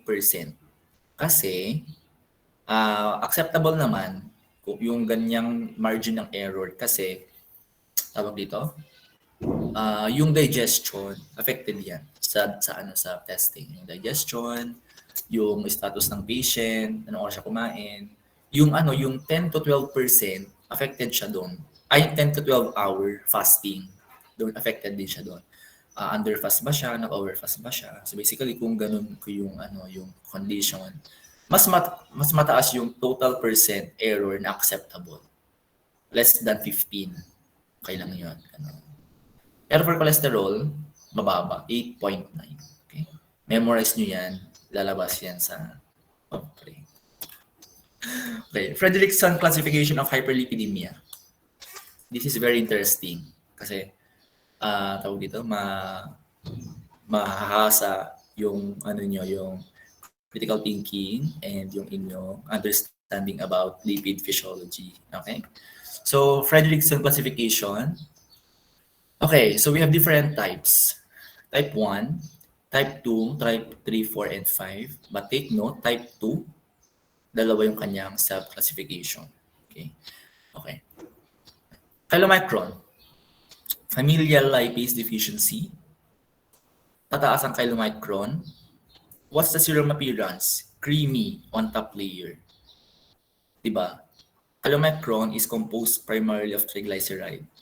And triglyceride, chylomicron is, dito, it makes the serum turbid. It makes the serum turbid. Okay? Nasa module, yung complete physiology, like you will encounter there the LCAT. Okay? Yung LCAT deficiency, ganyan, yung LCAT enzyme, nasa module na yun. Okay? Familial lipase deficiency, type 2, familial hypercholesterolemia, that's the A variant. And the B variant is the mixed defect combined hyperlipidemia. Isa-isahin natin. Okay. Okay. Okay. Familial lipase. Lipase, it degrades lipids, di ba? Kapag wala kang ganyan, tataas ang chylomicron, hindi siya madidegrade. Okay. Kapag mataas naman ang cholesterol, like in type 2A, syempre, mataas ang LDL. Kasi LDL is composed primarily of cholesterol, which is 50%. What does serum appearance? Clear. Cholesterol does not have any, wala siyang indication sa turbidity. Kaya na sinabi ko sa inyo kanina, only triglyceride and chylomicron. Okay? Yun. Clear siya. Mataas ang LDL, pero clear yung serum. Okay, gaya lang sinabi ko sa inyo kanina, iilan lang yung kapag yung condition is linear. Kung mataas ang tag, mataas din ang chole. Ganun yung mga nangyayari sa mga pasyente sa hospital. Pero if we have this type of illness, like familial hypercholesterolemia, normal yung mga ibang lipids mo, like normal ang kylo, normal ang tag, pero sobrang taas ng LDL. Clear ang serum. Next is 2B. Mixed defect combined hyperlipidemia. Take note, mixed defect combined. So ano ba yung dalawang lipids na matataas ang cholesterol, like VLDL and LDL, according to the table na pinakita ko kanina. Kaya mataas silang dalawa. Ano yung itsura ng serum? Turbid. Bakit turbid? Mataas naman silang cholesterol. Bakit turbid? Anyone? Bakit turbid yung serum? Sabi ko lang kanina, bakit turbid yung serum? Kasi, bakit turbid yung serum? Parehas naman silang cholesterol, mataas yung cholesterol. Kasi, agglomeration of lipids, sir? Hindi. Pardon? Agglomeration of lipids, sir. No. Any tries? No. Bakit turbid yung serum? Mataas yung kanilang cholesterol. Tingnan nyo. Combined hyperlipidemia. Another clue there. Another clue here. Bakit nag-turbid? Kasi, tingnan nyo component ng ng LDL nyo. Ay, ng LPL. Ng lipoprotein nyo. Ano ba yung components nila? Tingnan nyo. Nako, sa exam. Mahirap to sa exam. You need to understand. Yes? Chylomicron, sir. Ay, meron pong chylomicron yung LPL. Lipoprotein. Meron siyang, hindi chylomicron. Meron siyang triglyceride. Diba, VLDL also transport triglyceride pero hindi ganoon kataas when we compare it to chylomicron. Kaya nagtuturbid din ang serum. Okay. Magsalita kayo ha. Kapag hindi nagsalita, hindi ko i-consider later. Okay. So next one, type 3. Familial dysbeta lipoproteinemia. Take note. Familial dysbeta lipoproteinemia. Ibig sabihin kasi kapag may nakita yung mga ganyan, dysfunctional. Beta lipoproteinemia. Okay. Usually nasa beta band. This beta lipoproteinemia, mataas ang intermediate, density lipoprotein, and beta VLDL. Okay. Ang VLDL ba nasa beta? Di ba nasa pre-beta siya? Kaya that's abnormal because you have this beta lipoproteinemia. Dapat kasi pre-beta ang VLDL. Nagiging ano siya, nagiging abnormal siya if you have this type of condition. Okay? Ano ulit yung itsura ng kanyang serum? Turbid kasi VLDL is a transporter of triglyceride. Okay, nakakalimutan yan. Next one, type 4. Hypertriglyceridemia. From the word itself, hypertriglyceridemia, mataas ang kanyang VLDL. Okay? Mataas ang kanyang VLDL. Pero bakit hindi kasali si chylomicron? Bakit hindi kasali si chylomicron? Hindi siya kasali. Kasi tawag dito, when we say hypertriglyceridemia, specific lang siya for VLDL. Okay? Kapag nagsama si VLDL and chylomicron, meron na siyang another category. Okay? So since hypertriglyceridemia, mataas pa din ang triglyceride component ng VLDL, that's why turbid pa din ang serum. Okay. Last one. Okay. Mixed hypertriglyceridemia or mixed hyperlipidemia or hyperprebetalipoproteinemia with chylomicrons. Same lang yan. Okay, malito. Tinawag siyang mixed hypertriglyceridemia kasi ano ba yung dalawang lipoprotein na mataas ang triglyceride level? Di ba chylomicron and VLDL? Chylomicron is exogenous, VLDL is endogenous. Kapag tumaas yung dalawang yan, mixed hypertriglyceridemia or mixed hyperlipidemia. Take note nyo to, mixed hyperlipidemia. Tinawag siyang hyperlipidemia, parang it's a very general term kasi yung itsura ng serum is creamy layer on top and turbid bottom. Ganyan yung itsura niya. Kasi kaya kung mapapansin ninyo na mayroong ganyan yung patient, halatang merong sakit kung ganyan yung itsura. Okay? Or hyperprebetalipoproteinemia with chylomicrons. However itself, hyper, mataas, prebeta, lipoprotein. What's the pre-beta lipoprotein? That's VLDL with chylomicrons. Ganun lang. Creamy layer on top kasi meron siyang chylomicron. Turbid bottom kasi meron siyang VLDL. They are both composed of triglyceride. Pero ano yung kanilang difference? Bakit merong separation? Anyone? Ano yung principle na yun? Bakit hindi pwedeng turbid na lang lahat yung serum? Bakit merong creamy layer tapos may turbid pa? Anyone? Ano ba yung difference ng chylomicron and VLDL? Ano yung kanilang difference na na-observe natin physically sa sample? Anyone? Sir, try lang po. Yes? Sir, kaya po hiniwalay yung dalaw, nag-breakdown na kasi yung triglycerides po. No. Refer to the table. Refer. Anyone? Sir, less dense po yung chylomicron. Yes. Very good.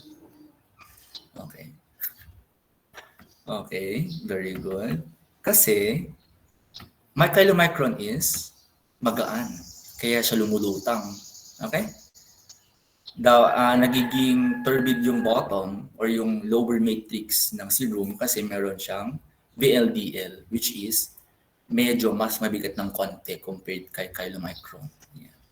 Yung madali lang, it seems very hectic na i-memorize yan. But if you really understand the principle and the physical appearance of your specimen, madali lang siyang maintindihan. Kaya kung memorize mo lang yan ng memorize lang, makakalimutan mo na yan later. Okay? Merong palatandaan dito. Kung for exam na, kakapit kayo sa palatandaan. Okay. Since type 1 is Kylo, type 2, LDL. Sa ibang notes kasi, nakasulat ang type 2, yung type, tapos dalawang I, yung Roman numeral. Roman numeral ba yan? Yes. Roman numeral na 2, yung dalawang ganun. According to our lecturer, kapag yung isang 'di ba? Dalawang character yung ito sa Roman numeral. Pag yung isang ganon, nakahiga, parang L na siya. Di ba dalawang ganon? Pag nakahiga yung isa, mag-L daw, kaya LDL. Okay. Sa type 4 naman, similar type 4. Type, tapos 4 na yung 4 na Roman numeral. Parang, di ba I tapos V? Yun. Parang pagbalik-tarin mo daw, magiging VLDL. V, kasi may V siya. Okay? Ang tandaan ninyo, kapag type 5, that's the last classification of hyperlipidemia. Yan yung double color na serum. Yan, merong creamy layer on top, merong turbid bottom. Ganun na yung sabihin niya. Okay? Okay, let's have a short break and I will discuss the methods in a while. Magigets nyo later yung mga pinagsasabi ko, hindi pa nag-gets sa methods. Okay. Ay, hindi ko pa lang nakatanong. Meron ba kayong questions sa topic sa principles natin? Wala naman. Okay, mukhang wala naman. Walang PowerPoint itong mga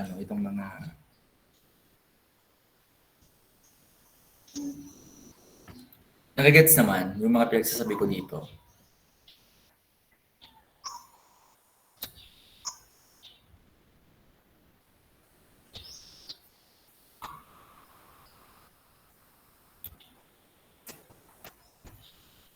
Okay.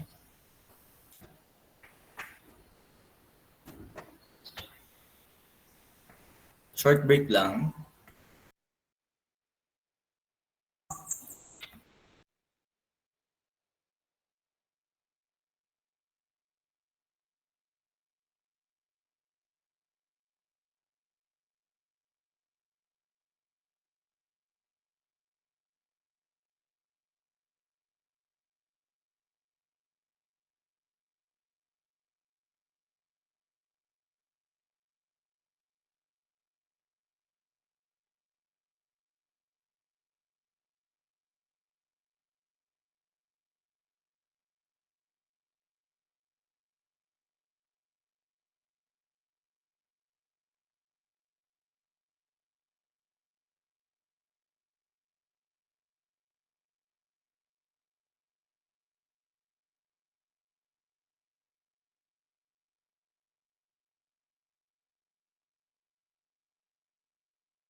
Okay, let's resume.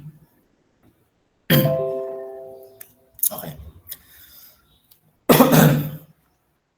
So normally, dapat ito lang yung dapat yung dinidiscuss ko, itong lipid and lipoprotein methods lang dapat. Okay.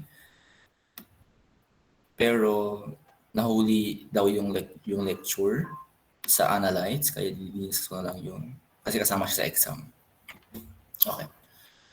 So chemical methods for lipid measurement. Okay. Not new sa inyo, Lieberman-Burchard, biochem. Cholesterol monosulfonic acid, color green yung kanyang result. Okay? Ano yung patandaan natin dito dati? Di ba yung Burchard, it's like orchard, color green. Okay? Para hindi yung mapagbaliktad. Kasi Salkowski and Lieberman-Burchard, lagi silang nakapag-interchange when it comes to color reaction. Kapag Salkowski kasi, it's red. Kapag Lieberman or the LB reagent, ito yung color green. Okay? The color developer mixture or the LB reagent is composed of glacial acetic acid, acetic anhydride, and concentrated sulfuric acid. Take note nyo yan. Okay? Acidic. Okay, acidic yung color developer mixture ng LB reagent. Okay. Two general methods for lipid measurement. We have 4. Magkakaiba yan. Magkakaiba yan depende sa specificity and sa step-by-step process. So 1 step, 2 step, 3 step, and 4 step. So magkakaiba yan. Okay. Lahat sila, yung kanilang common denominator is colorimetry. They are all colorimetric reaction. Okay? But magkakaiba lang sila based on the addition of extraction, saponification, and precipitation. Okay? So, sa 2-step, colorimetry and extraction. The 3-step, colorimetry, extraction, and precipitation, and saponification. The 4th step, it includes precipitation. Take note nyo yan. Okay, 1 step, Pearson, Stern, and McGavock. Yan yung 1 step, colorimetry. Okay? For blur, para di ka malito, para madaling i-memorize, 2-step, si blur. Si blur may 2 O. Kaya 2-step siya. Okay? Si Abel Kendall, itong 3-step. Okay? Si Abel Kendall. And si 4-step, Schonheimer, Sperry, Parek, and Jung. Kung titingnan din nyo dito, parang 4 yung pangalan. Diba? Pero si Schonheimer, Sperry, isang name lang yun. Okay? Pero Schonheimer, Sperry, Parek, and Jung, parang 4. So 4-step. Okay? So what are the specimen considerations in lipid measurement? Avoid hemolyzed blood samples kasi it falsely increase cholesterol levels. Bakit? Anong nangyayari kapag ganyan? Bakit tumataas ang cholesterol levels? Anyone? Kasi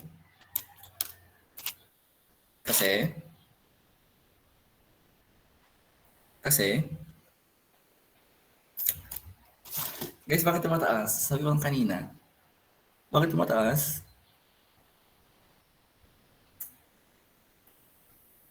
Tumataas ang cholesterol levels kasi, guys, kasi... Improper ba? Oh, pardon?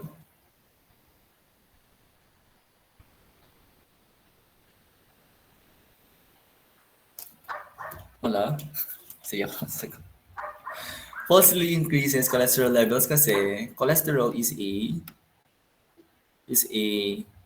a component of cell membrane, specifically sa RBC. Di ba sinabi ko kanina, mataas ang cholesterol component ng RBC sa kanyang RBC membrane. Okay? Avoid icteric sample. Kapag sinabi icteric sample, ito yung mga sample na lipemic. Okay? Ito yung mga sample na lipemic. Ito yung mga sample na mataas ang bilirubin level. Ito yung mga sample na icteric nandito. Okay. Parang nag-yellow, okay? Kasi sometimes kasi kapag turbid tapos color dark yellow yung serum, parang icteric siya. Pero hindi talaga siya icteric. Yung itsura ng icteric sample, hindi siya turbid pero yung pagka-yellow niya, parang nag-orange ng konti. Ganon yung pagka-yellow ng ecteric sample. Okay? So 5 to 6 milligrams percent increase in cholesterol per milligrams of bilirubin above normal. Ganyan kataas yung i-increase ng cholesterol per milligram of bilirubin. Okay? Kaya sabihin na natin, if the patient has jaundice, kung nasa 2 milligrams per deciliter yung kanyang bilirubin, so 5 to 6 milligrams percent increase. Okay? So kung i-compute mo yon, so parang at least madadagdagan ng around 10 to 15, ganyan. 10 to 15 milligrams per deciliter yung cholesterol. Kaya mangyayari doon, pwedeng ma-fall yung level sa borderline high or sa high. Okay? Kaya iwasan ang ecteric sample. Bilirubin can interfere with total cholesterol measurement because of its own spectral property. Ano ba yung sinabi ko sa inyo kanina? Ay sinabi ko sa inyo noon sa spektro. Yung mga interference na merong color, nag-interfere sila sa spectrophotometric reading. Okay? So mag-absorb sila ng mas madaming light, mas mataas ang absorbance. Kapag i-convert yung absorbance sa concentration, mas mataas or tataas or falsely elevated. Because bilirubin absorbs light at 500 milligrams per deciliter. Ito yung kanyang absorbance. Bilirubin absorbance is 500. Okay? Avoid water contamination. Dilutory interference. Bababa. Precise and accurate timing of color development must be observed. Take note ha. Precise and accurate timing. Merong timing ito. Okay? Kapag colorimetry yung ginagamit natin for color development. Kapag beyond the time, magda-darken yung reaction. Kaya siguro mataas yung ibang readings natin. Mataas yung ibang readings natin sa total cholesterol kasi, di ba, sa mga face-to-face, nagpipet tayo sa S-building. After pipeting, maglalakad pa tayo papuntang CNS para mag-water bath. Tapos sa pag-read ng spektro, pila-pila pa. So basically, parang tataas yung result kasi. Hindi natin na-read agad. Okay? Kaya, isa yun sa mga consideration. Okay? Non-enzymatic method. Okay. Abel-Kendall. Cholesterol esters are hydrolyzed using alcoholic potassium hydroxide. Okay. Non-enzymatic siya kasi meron siyang saponification. Kasi kung dito nyo dito sa may Abel-Kendall, meron siyang saponification dito.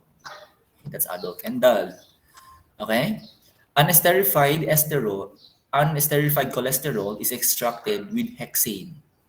Take note. Unesterified cholesterol, ito yung mga cholesterol bound to proteins or any transporter. Diba? Yung mga unesterified analytes. Para ma-extract natin yung lipid component ng isang molecule, kailangan natin ng extraction. We are using organic solvents like hexane for extraction. Okay? Kasi Abel-Kendall dito meron siyang extraction. Dito. And same also here. Alcohol or hexane pwedeng gamitin. Okay? Measured using Lieberman-Burr chart. Okay. Yung ginagamit for this type of method uses the LB reagent as a color developer. Nakabase din yan. So si Abel-Kendall, green din yung kanyang endpoint. Okay?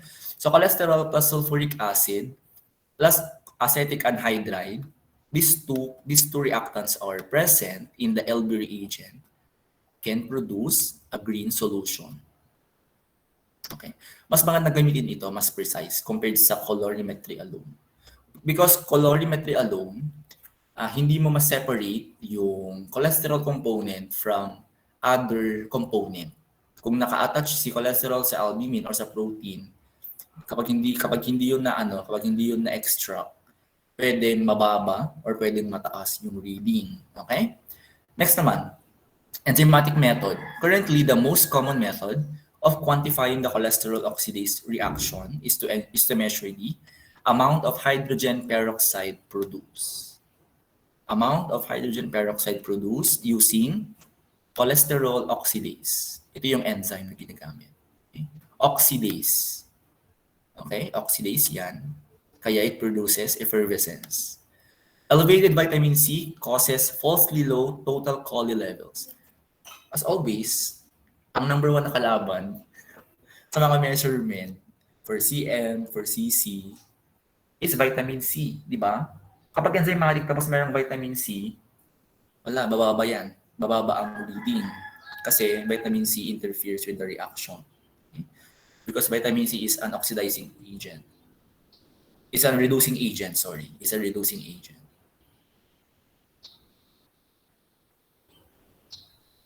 Or reducing yan. Or reducing agent.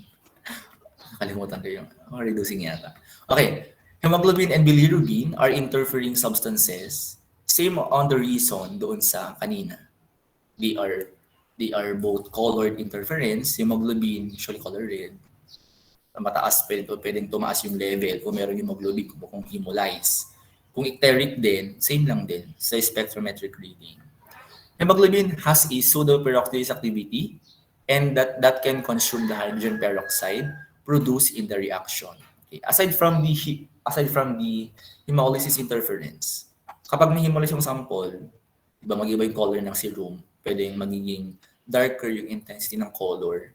And aside from that, hemoglobin also has a pseudoperoxidase activity. That's why nagpa-positive din siya sa urine dipstick. Ayan, kasi meron siyang pseudoperoxidase activity. Ayan. Okay, so hemolyzed products do not significantly affect cholesterol measurement even at abnormally high plasma concentration. Take note ha, do not significantly. Pero it really affects. Hindi yan sinabi dito na do not significantly affect, but it also affected pa din siya. That's why in all measurements in clinical chemistry, dapat hindi hemolyze. Okay? Hemolyzed products like catalase, paano kung yung hemolyze, lumabas yung hemoglobin sa RBC? Hindi, mababa pa din. Okay? Take note niyo yun. Hemoglobin color falsely increase total cholesterol. Ayan. Yung sinabi ko kayo kanina, falsely increase kapag color red yung serum. Okay? Bilirubin oxidized by hydrogen peroxide which result to losing its absorbance at 500. Ayan. Bilirubin oxidized by hydrogen peroxide. If the bilirubin is oxidized, anong nangyayari? So, mababa yung absorbance. Bilirubin exceeding 5 milligrams per deciliter in cases of jaundice decreases cholesterol by 5 to 15%. Ganyan yung kalaki yung interference ng bilirubin. Okay? Pwedeng mababa yan based on the oxidizing property of bilirubin. Okay? So take note niyo yan. Advantage, it is rapid. Since enzymes are very rapid, enzyme kits, enzyme assays are very rapid. Kaya ito yung common na ginagamit. Okay? Kaya, wait lang. Nandito sa taas, yung isa kanina, the most common method. The most common method kasi it is rapid. The turnaround time is efficient. 1 hour, pwede ka na mag-release ng resulta. Okay? It only uses microliter quantities of sample. Take note din ito. Advantage in the volume requirement. Konti lang. Microliter. Okay. Kung napapansin ninyo, nung biochem, tawag doon, mga drops lang doon, madaming drops na nilalagay. Okay? Pero dito kasi, we only use microliters, like we use automatic pipettes like 25 UL, 10 UL, ganoon na yung ginagamit. Okay? So medyo efficient siyang gamitin and do not require preliminary extraction step. Take note. Hindi na kailangan ng preliminary extraction kasi the enzyme primarily targets the cholesterol itself. Unlike for any methods like colorimetry, kailangan ng extraction and it is preferred para mas mababa yung interference. Okay? Take note niyo yun. Okay, so I have three references for the total cholesterol enzymatic method. Okay. According to Rodriguez, madali na lang siya intindihin. I-memorize na lang ito. So the total chole, take note nyo to, when we say total chole, cholesterol ester and cholesterol. Okay? Okay, plus water. Catalyzed by cholesterol esterase produces cholesterol plus fatty acid na break down yung cholesterol into simpler units using the esterase enzyme. Di ba yung esterase enzyme, it breaks down ester bonds. Okay? So yung product dito sa first series ng reaction will be your reactant on the next. So yung cholesterol dito, nalagyan ko naman ng highlight. So yung green dyan, yung green dito, same lang yan. So cholesterol plus oxygen, catalyzed by cholesterol oxidase, produces choles 4N trione. Okay? And hydrogen peroxide. Ito yun. Nagproproduce siya ng oxygen peroxide. Basta kung ano tawag dito? Makaintawag kayo ng mga oxidase reactions, most likely peroxides yung end products, but not all. Okay?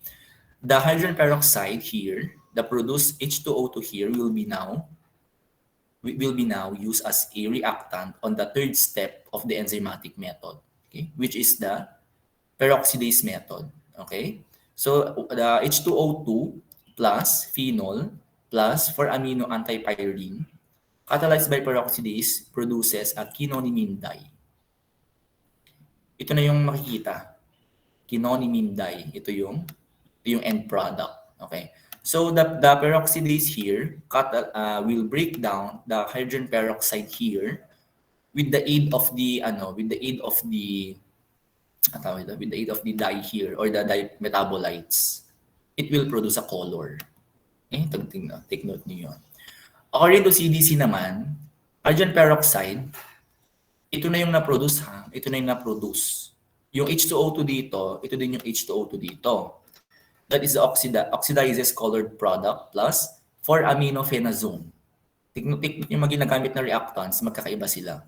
4-aminophenazone, same lang din, peroxidase on the third step, oxidized dye at 500 nanometers plus H2O2. Take note. Bakit kaya meron pa ng H2O2 dito? If I'm not mistaken, this is only ano lang to. Siguro ano to. Typo lang ito, baka water yan. Water siguro yan, hindi siya H2O2. Pakipalitan, this is water. This is water, pakipalitan. Okay? This is water. Okay? According to Shula, okay? H2O2, same lang din, on the third step na din. Phenol plus 4-amino antipyrine or the coupling reagent is the quinonimine dye plus water. Ayan, tama ako. Water talaga ito, hindi siya H2O2. Okay? That's water. Okay? So the purpose of the 4-amino antipyrine here is the coupling reagent.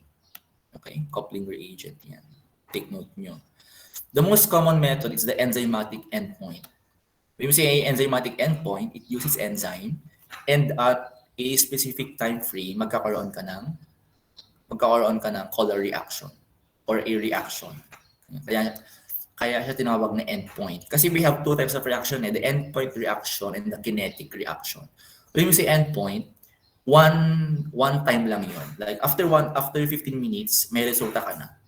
Pwede mo nang i-release. That's the endpoint. Isang reading lang yun. But when we say kinetic reactions are commonly encountered in enzymes, in CC2, in which you're going to measure the enzyme activity at different time intervals kung gaano ka-efficient yung catalysis later on in your CC2. So that's kinetic. You're going to measure it after 15 minutes, and then after 15 minutes again, and after 15 minutes again, that's kinetic. For endpoint naman, isang measurement lang yon, which is used as the most common method here in cholesterol determination. Okay? Cholesterol reference method is the modified Abel. That's the reference method for cholesterol noon. Yan yung nakasulat sa mga libro. Nakasulat yan kay Bishop, nakasulat yan sa ibang method, na kay Hubbard din yan, na modified Abel daw, yung reference method. Okay? So, cholesterol extracted with zeolite. Take note. Cholesterol is extracted by zeolite.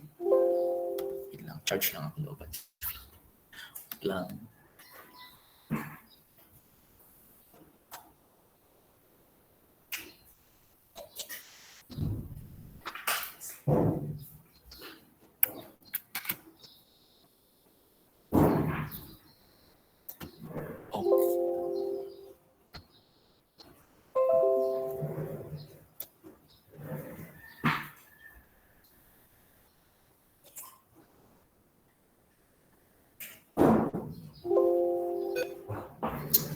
Okay. Okay. Okay. So, tinawag siyang modified Abel kasi the components of the Abel Kendall is modified. Obviously. Sa extraction, the extracting agent used for the Abel Kendall is hexene, right? But for modified Abel, it uses zeolite. Okay. Esters chemically hydrolyzed or saponified, and total cholesterol measured by Lieberman-Burchard reaction. So, halos same lang sila, but only on the extraction process, which is magkaiba sila ng ginagamit na agent. Okay? Notes to remember. In the past, reference method for cholesterol involves hexane extraction after hydrolysis with alcoholic KOH, followed by reaction with LB color reagent, which comprises sulfuric acid, acetic acid, and acetic anhydride. Recently, the reference method has changed to a GCMS. Di ba sinabi ko ito ng biochem? Yung mga molecular methods, sila na yung mga reference method natin today, mga HPLC, mga GCMS, mga MSMS, sila na yung mga reference method. Kaya if ever by chance nabanggit sa item si modified Abel and si GCMS, ang pipiliin si GCMS. Kapag nabanggit sa choices si modified Abel, Abel Kendall, Schonheimer's theory, Park and Jung, ang sagot modified Abel. Okay, basta kapag naisama si GCMS sa choices, GCMS ang sagot. Okay. So yung principle ng GCMS, 'di ba? Merong chamber for the combustion of the metabolite. Tapos kapag nagkaroon na ng separation of the gas, it is quantified on the mass spectrometry para makita yung chemical fingerprint ng compound or ng chemical, and then pupunta siya sa may interface ng computer para malaman. Okay? So that's GCMS. That's a molecular method. Okay? Method that now specifically measures cholesterol that does not detect related sterol because modified Abel still detect related sterols aside from total cholesterol. What are these related sterols? Ano itong mga to? Mga hormones. Mga hormones yan. Kaya kung nag-measure ka ng total chole using colorimetry, lahat ng cholesterol ma-detect. Mga HDL chole, LDL, hormones, ma-detect lahat. But for GCMS, it only detects cholesterol specifically. Okay? Cholesterol sa circulation. HDL, LDL, LDL, ganyan. Okay? This method shows good agreement with the gold standard method and developed and applied at the US National Institute of Standards and Technology. Guys, take note ha. NIST, the so-called definitive method using IDMS. Take note niyan. The so-called definitive method using IDMS. Ito na yon, yung ito yung pinaka gold standard. Okay? I-take note niyo siya. Okay? So, nagkaroon ng development si modified Abel, and then the reference method has changed to the GCMS, and then the definitive method using IDMS. Okay. Mas sensitive kasi si IDMS. That's why it is called the definitive method. Because this method, which is the GCMS, it shows a good agreement with the gold standard IDMS. Okay. Ito kasi yung pinaka-sensitive, itong IDMS. Okay.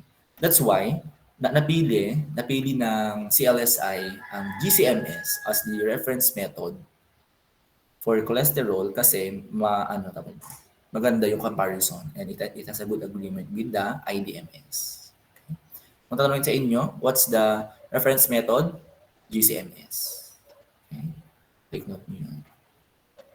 Lipoprotein measurement naman tayo. Best sample of lipoprotein analysis is ectoplasma. Okay. EDTA plasma yung ginagamit. Best sample. Pero sa hospital and sa internship, hindi EDTA plasma. Kapag kasi CC, tawag dito? Kapag kasi CC, serum lahat. Kasi alangan naman ang request ng doctor is lipid profile, FBS, and liver panel. Magkakolect ka ng EDTA ng EDTA at serum. Hindi siya practical. But according to theory, best sample ang EDTA plasma for lipoprotein analysis. Kasi hindi ko nahanap yung exact statement sa mga libro kung bakit EDTA plasma. Ang ano ko na lang dito para mabilis yung matandaan is since EDTA, okay, ethylene diamine tetraacetic acid. Tingnan ninyo yung reagent component ng Lieberman-Burd chart. Meron din siyang acetic acid, like coincident ba? Okay, kaya parang it preserves the lipoprotein kasi meron siyang acetic acid. And same lang din doon sa component ng LB, meron din siyang acetic acid. Okay? Wala lang, para lang hindi kayo malito-lito. HDL method, ultrasen 3. Magiging na sa biochem. Ultracentrifugation separates lipoprotein based on their density. Okay? Sample adjusted to density 1.063 potassium bromide. This is the precipitating agent. And centrifuge at high speed for 24 hours. Ito yung naka-ref. Diba? Sinabi ko sa inyo. Kasi nga, hindi nyo naman. High speed, 100,000 RPM, isang araw. Siyempre, yun. Kaya dapat naka-ref si ultrasen 3. Sample separates based on density is Vedberg unit. It is a non-SI unit for sedimentation coefficient. It measures particle size indirectly. Sedimentation coefficient, non-SI metric unit is Vedberg unit. Pag nabanggit ang Svedberg ultrasen 3, HDL, LPL. Yun yung ACP ninyo. Okay? So ito yung itsura.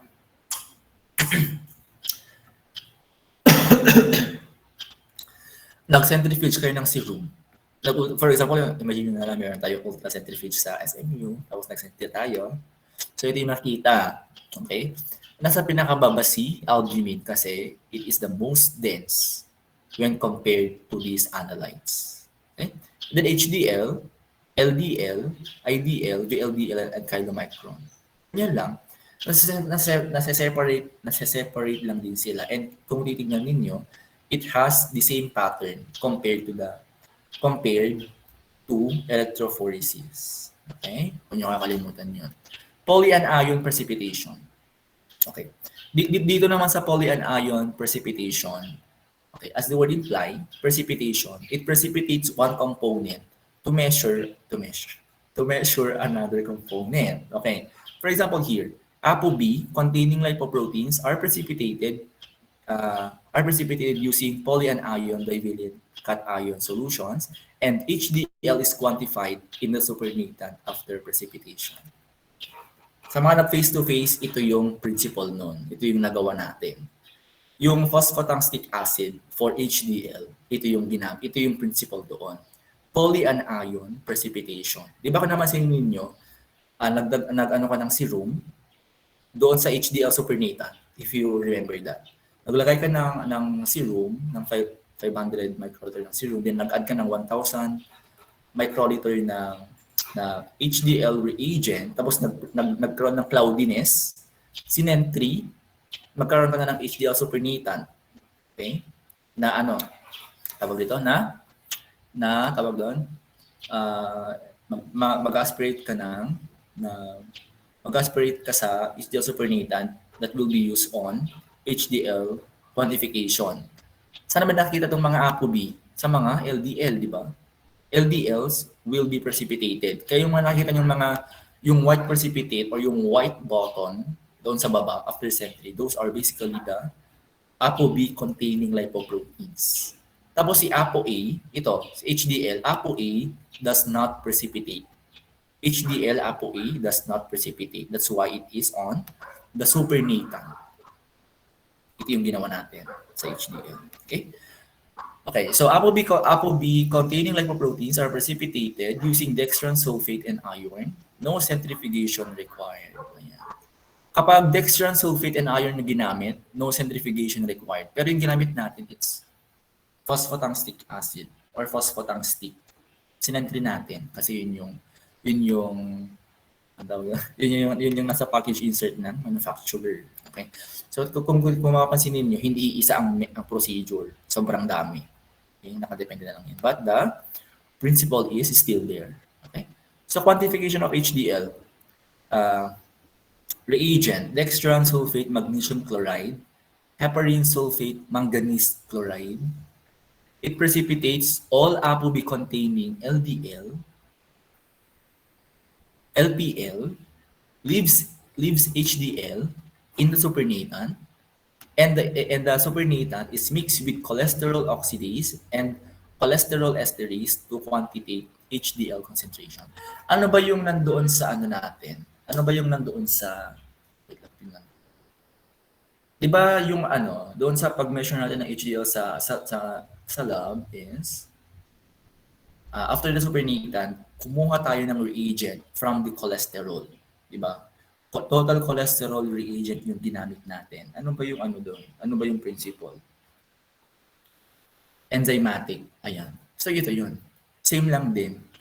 Okay, so Crescent Diagnostic uses this algorithm except phosphotungstic acid yung ginamit niya for the precipitation of ApoB containing. Diba? Direct application na siya. Okay? Yung cholesterol oxidase na to, and esterase, ito yung nasa cholesterol reagent sa Crescent na ginawa natin sa lab. Okay? So may nag-gets nyo naman siguro yung mga nangyayari if you did the methods by yourself. Okay? So electrophoresis na tayo. Madali na lang to. As a rule, in electrophoresis, migration of charged particles in an electric field. Nag-iiba yung pattern based sa pH, nag-iiba yung pattern based sa medium na gagamitin. Okay. So separation based on size and charge, HDL migrates with the alpha 1 globulins. Okay. With the alpha 1 globulins sa alpha. So parang alpha 1 globulins, nasa ano siya, nasa parang, di ba albumin, nasa alpha. Kasi sa SPE, di ba we have albumin, alpha 1, alpha 2, beta, and gamma. Okay? So HDL migrates on the alpha 1. Okay? Meron silang some similarities with albumin kasi HDL and albumin halos magkadikit lang sila. Okay? Nangyayari yung ganyang phenomenon if we use agarose gel. Agarose gel, this is a derivative of carrageenan. Alam niyo yung carrageenan? Ito yung gulaman. Ito yung gulaman. Okay? Carrageenan, ano siya, nakikita siya sa seaweeds. Yung agarose gel. Ano siya, parang doon siya na derive. Okay? So when using polyacrylamide gel, LDL is closer to HDL. Take note. When using polyacrylamide gel, LDL is closer to HDL. So yung band kasi ng SPE, ng electrophoresis, medyo merong konting division. But if you're using polyacrylamide gel or PAG, or PAG, polyacrylamide gel, LDL is closer to HDL. Agarose gel, this is the pattern when you are using agarose gel. Kilomicrons yung origin, beta, pre-beta, and HDL. Take note niyo yun. Okay? Agarose gel is commonly used, hence, VLDL is closer to HDL. Ito yung sinasabi ko nakakalito kanina sa PowerPoint. Okay? Ito yung migration. Si VLDL, mas malapit siya sa HDL kapag agarose gel. Pero kanina dun sa may illustration, mas malapit si LDL kay HDL. Kaya nga, sinabi ko sa inyo, as a rule in electrophoresis, depende siya sa ginagamit na medium. If you are using cellulose acetate, Kylo, LDL, IDL, and VLDL. Tingnan nyo to, nag-shift na naman dito. Okay. Magpapakita si IDL. And si VLDL, mas malapit pa din kay HDL. But, if you are using polyacrylamide gel, ito na yon yung nakita kanina. Si LDL, mas malapit siya kay HDL. Yan. Okay? And then, from the pre-vet, after pre-beta, you have the intermediate density lipoprotein. Ayan. So, yun to memorize. Nakakahiro siyang i-memorize. Kaya dapat, hindi ko alam, wala siyang masyadong explanation about this. You just need to memorize. Ganun lang. Okay. So, ito siya. Di ba, albumin band, the alpha, LDL, VLDL, the LDL, may LDL. Ayaw nga pala LDL, broad. Bakit ibang pattern? Yeah. Sometimes wala na yan, disregard na yan, basta Kylo, VLDL, LDL, and HDL. Ano yung ginamit dito na na medium? That's, ano yun? Pag yung ginamit dito kasi mas malapit si LDL kay HDL. Yun. Electrophoretic mobility of lipoproteins. Take note, hindi lang ito. Madami siyang pwedeng illustration. Pero ito kasi, it uses polyacrylamide gel. Okay. Homogeneous assay for HDL. HDL pa din ba tayo? Ayan. Uses an antibody to ApoB100 to bind LDL and VLDL. Since VLDL and LDL contains ApoB100, if you're going to use antibody that binds specifically ApoB100, ano mangyayari? Magkakaroon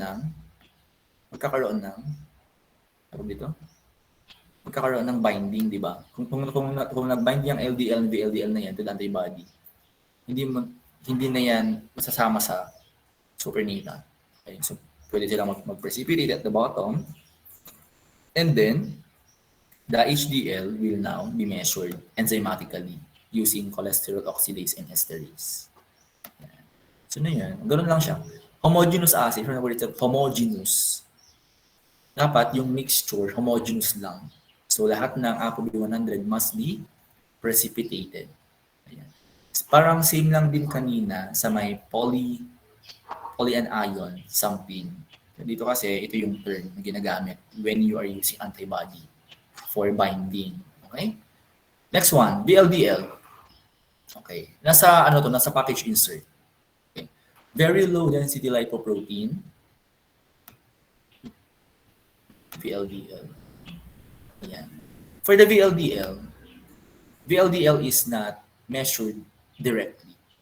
We measure VLDL on calculations. Okay. So we have two calculations here. The Friede-Wald calculation and the DeLong calculation. Okay. So, di ba sa tawag dito?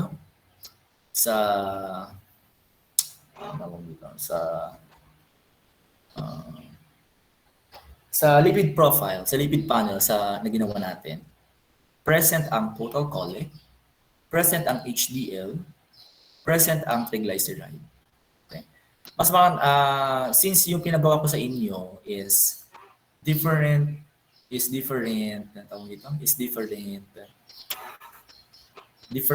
patient per test, hindi ito pwedeng gawin. Pero yung ibang klase, pinagawa ko nung isang patient sa 3 analyte na yan. You can measure it kung gusto nyo malaman yung VLDL ng pasyente nyo. Okay? Or LDL. Okay? So the cholesterol here, to get that, using calculation, total chole minus HDL minus triglyceride divided by 2.175. Okay. Yung pag-divide, hindi yung buong ito ito. Para hindi ka malito, plasma triglyceride divided by 125. That's a separate term.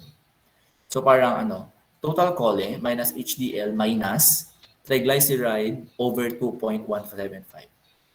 This is a separate term. This is the first term. This is the second term. This is the third term. Okay? To compute for the VLDL cole in millimoles, 2.175. Ito yon, yung in moles or in SI unit. But if you're going to compute it on the traditional unit, divided by 5. 5 only. Divided by 5. Okay. Delong. Sa delong naman, halos same lang din sila yung Friday wall, but the only tawag dito? Ano dito? Hindi ko natin nailag. Ay, sa may LDL ba yun?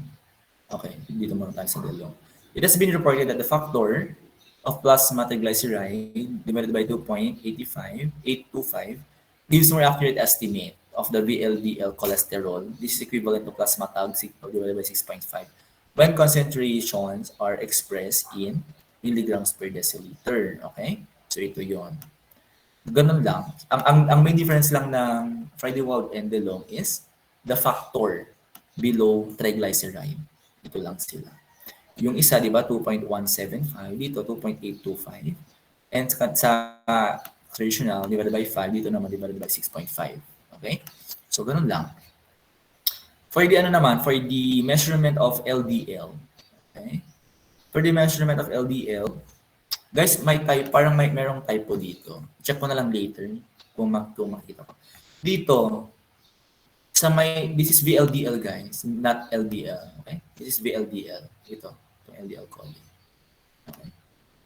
Hindi ko lang sure. I think that's VLDL. Kamali lang ako ng pag-encode. Okay? Pag-itignan na lang kay Rodriguez kung ganyan yung sinasabi niya. Okay, so LDL tayo. Friday-Wald equation. Okay. Okay, so LDL cholesterol, halos same lang din sila kanina, but here, hindi na included ang triglyceride sa measurement kasi si VLDL nandito na. Di ba kanina dito sa may VLDL, kasama na si triglyceride sa measurement, di ba? Dito, VLDL cole. VLDL ito. VLDL, hindi na si triglyceride. So, before you can compute for the low density lipoprotein, kailangan mo muna i-compute si VLDL para meron kang VLDL factor here. Okay? So the LDL cholesterol, para malaman mo yan, kailangan mo lang i-minus. Minus mo lang. Kaya nga siya tinawag na total cholesterol kasi kaya nga tinawag na total cholesterol is yung factor na to kasi this is the total cholesterol.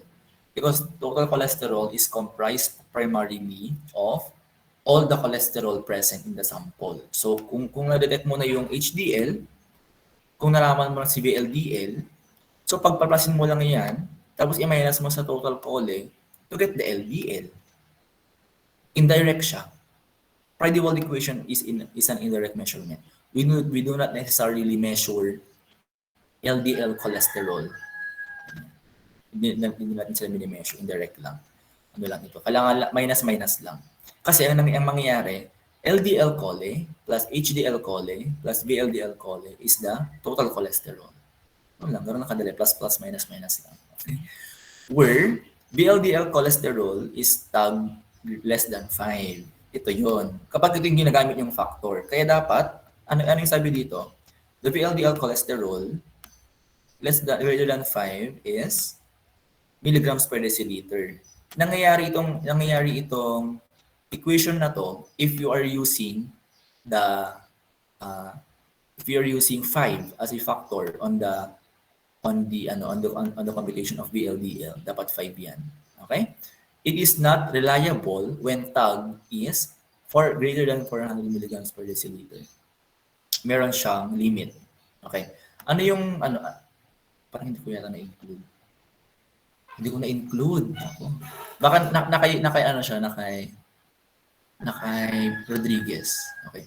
It is not reliable when tag is greater than 400 milligrams per deciliter. Anong gagamitin? DeLong. Kasi DeLong, it can tolerate 400 milligrams per deciliter. Okay? Kaya kapag nag-DeLong ka dito, kapag nag-DeLong ka, gamitin mo din yung DeLong. na VLDL divided by 6.5. Na kay Rodriguez yon. Pakibasa na lang. Okay? Hindi pwedeng gamitin si Friedewald equation kapag yung triglyceride is greater than 400 milligrams per deciliter. Gagamit ka ng dalawang equation. Okay? Next one is beta quantification. Okay, beta quantification. Okay, beta quantification uses ultracentrifugation to separate VLDL and chylomicrons and precipitation to remove HDL. Okay. Sa beta quantification naman, as the word imply, beta quantification, you are going to measure all ApoB containing lipoproteins. So, kailangan mong i-quantitate si VLDL and chylomicrons kasi they contain ApoB or ApoBeta lipoproteins, di ba? And precipitation of alpha lipoprotein to remove remaining high-density lipoproteins in the sample. Okay? So the LDL calculated as density greater than 1.006 minus HDL. Yan yung calculation. It's easy. Okay? Homogeneous naman or the direct uses detergent or other chemicals to block or solubilize lipoprotein classes to allow for quantification of LDL. Ganun lang. Direct method, but this is not very accurate. Madaming interference kapag homogeneous yung gagamitin. Okay? To allow quantification of LDL, it uses detergent. Kanina, sa may homogeneous assay ng HDL, it uses antibody. For LDL, it uses detergent. Okay, ganun. Okay, so parang madami akong hindi na-include. Very incomplete itong module na to. Ipapa-assignment ko na lang sa inyo. Yung paano gawin yung standing plasma test sa lipids. Kasi ang mangyayari, kapag in the standing plasma test, kung i-ref mo yung serum, magkakaroon ng dalawang layer. By the way, sabihin ko na lang, hindi na lang assignment. Kanina, sa may type 5, hyperlipidemia, di ba yung creamy top layer, tapos turbid bottom. Nakikita yon kapag niref yung sample or in-stand at room temperature yung sample. Kasi yung chylomicron, yun yung namumuo, yun yung nagbabahay doon sa upper layer ng specimen upon standing plasma test or refrigeration test. Nasa nasa Bishop, yung na yun, ay nasa Rodriguez pala. Ayun lang. May mga tanong pa tayo dyan? Wala naman. May mga questions? Anyone? Any questions? Okay, naintindihan naman. May mga hindi ba kayo nuggets sa topic today? Wala naman. Easy. This topic is very interesting and also on the glucose. They are all interesting topics. Dapat interesting sa inyo. Okay, so yun lang.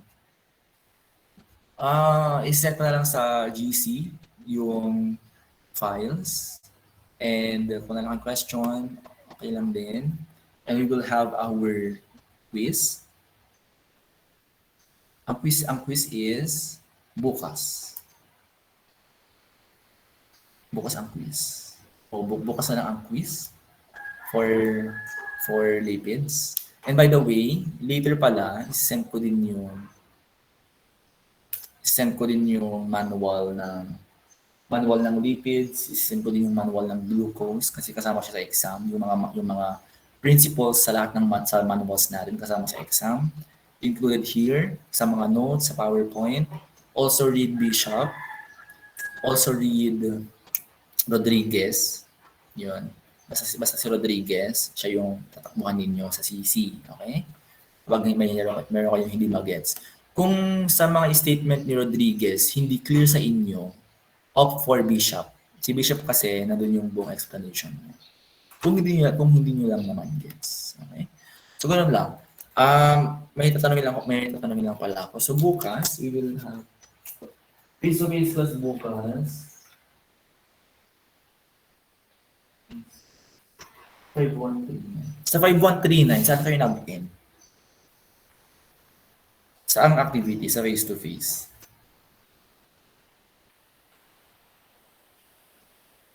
Saan kayo nag-end, guys? Sa face-to-face ng first cycle.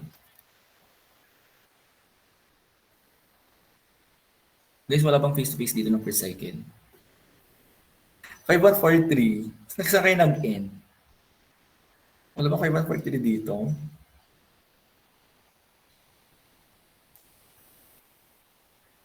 Sa 5126, first cycle, saan kayo nag-end? Sir, nag-end po kami sa tag, ganun sir, triglycerides. Okay. So HDL na kayo. HDL. Sa 5130, saan nag-end ang first cycle? Ako hindi ko alam. Saan nag-end? Saan nag-end ang first cycle? Sa face-to-face. Ay, check ko na lang mamaya. Baka wala sila dito sa video. Okay. So yun lang. Yun lang guys. May mga tanong pa? Any clarifications? Wala naman na. Okay. Okay. See you again next week. See you again. Tawag dito. See you again on next Wednesday. Ay, parang next Wednesday, wala muna tayong lecture kasi ito na yung final lecture natin for midterm. Yun lang. Mag-chill muna kayo next week. Okay. Yun lang guys. See you again next lecture on proteins. Yun lang. Okay guys. Bye. Bye sir, thank you po. Thank you, sir. Thank you po.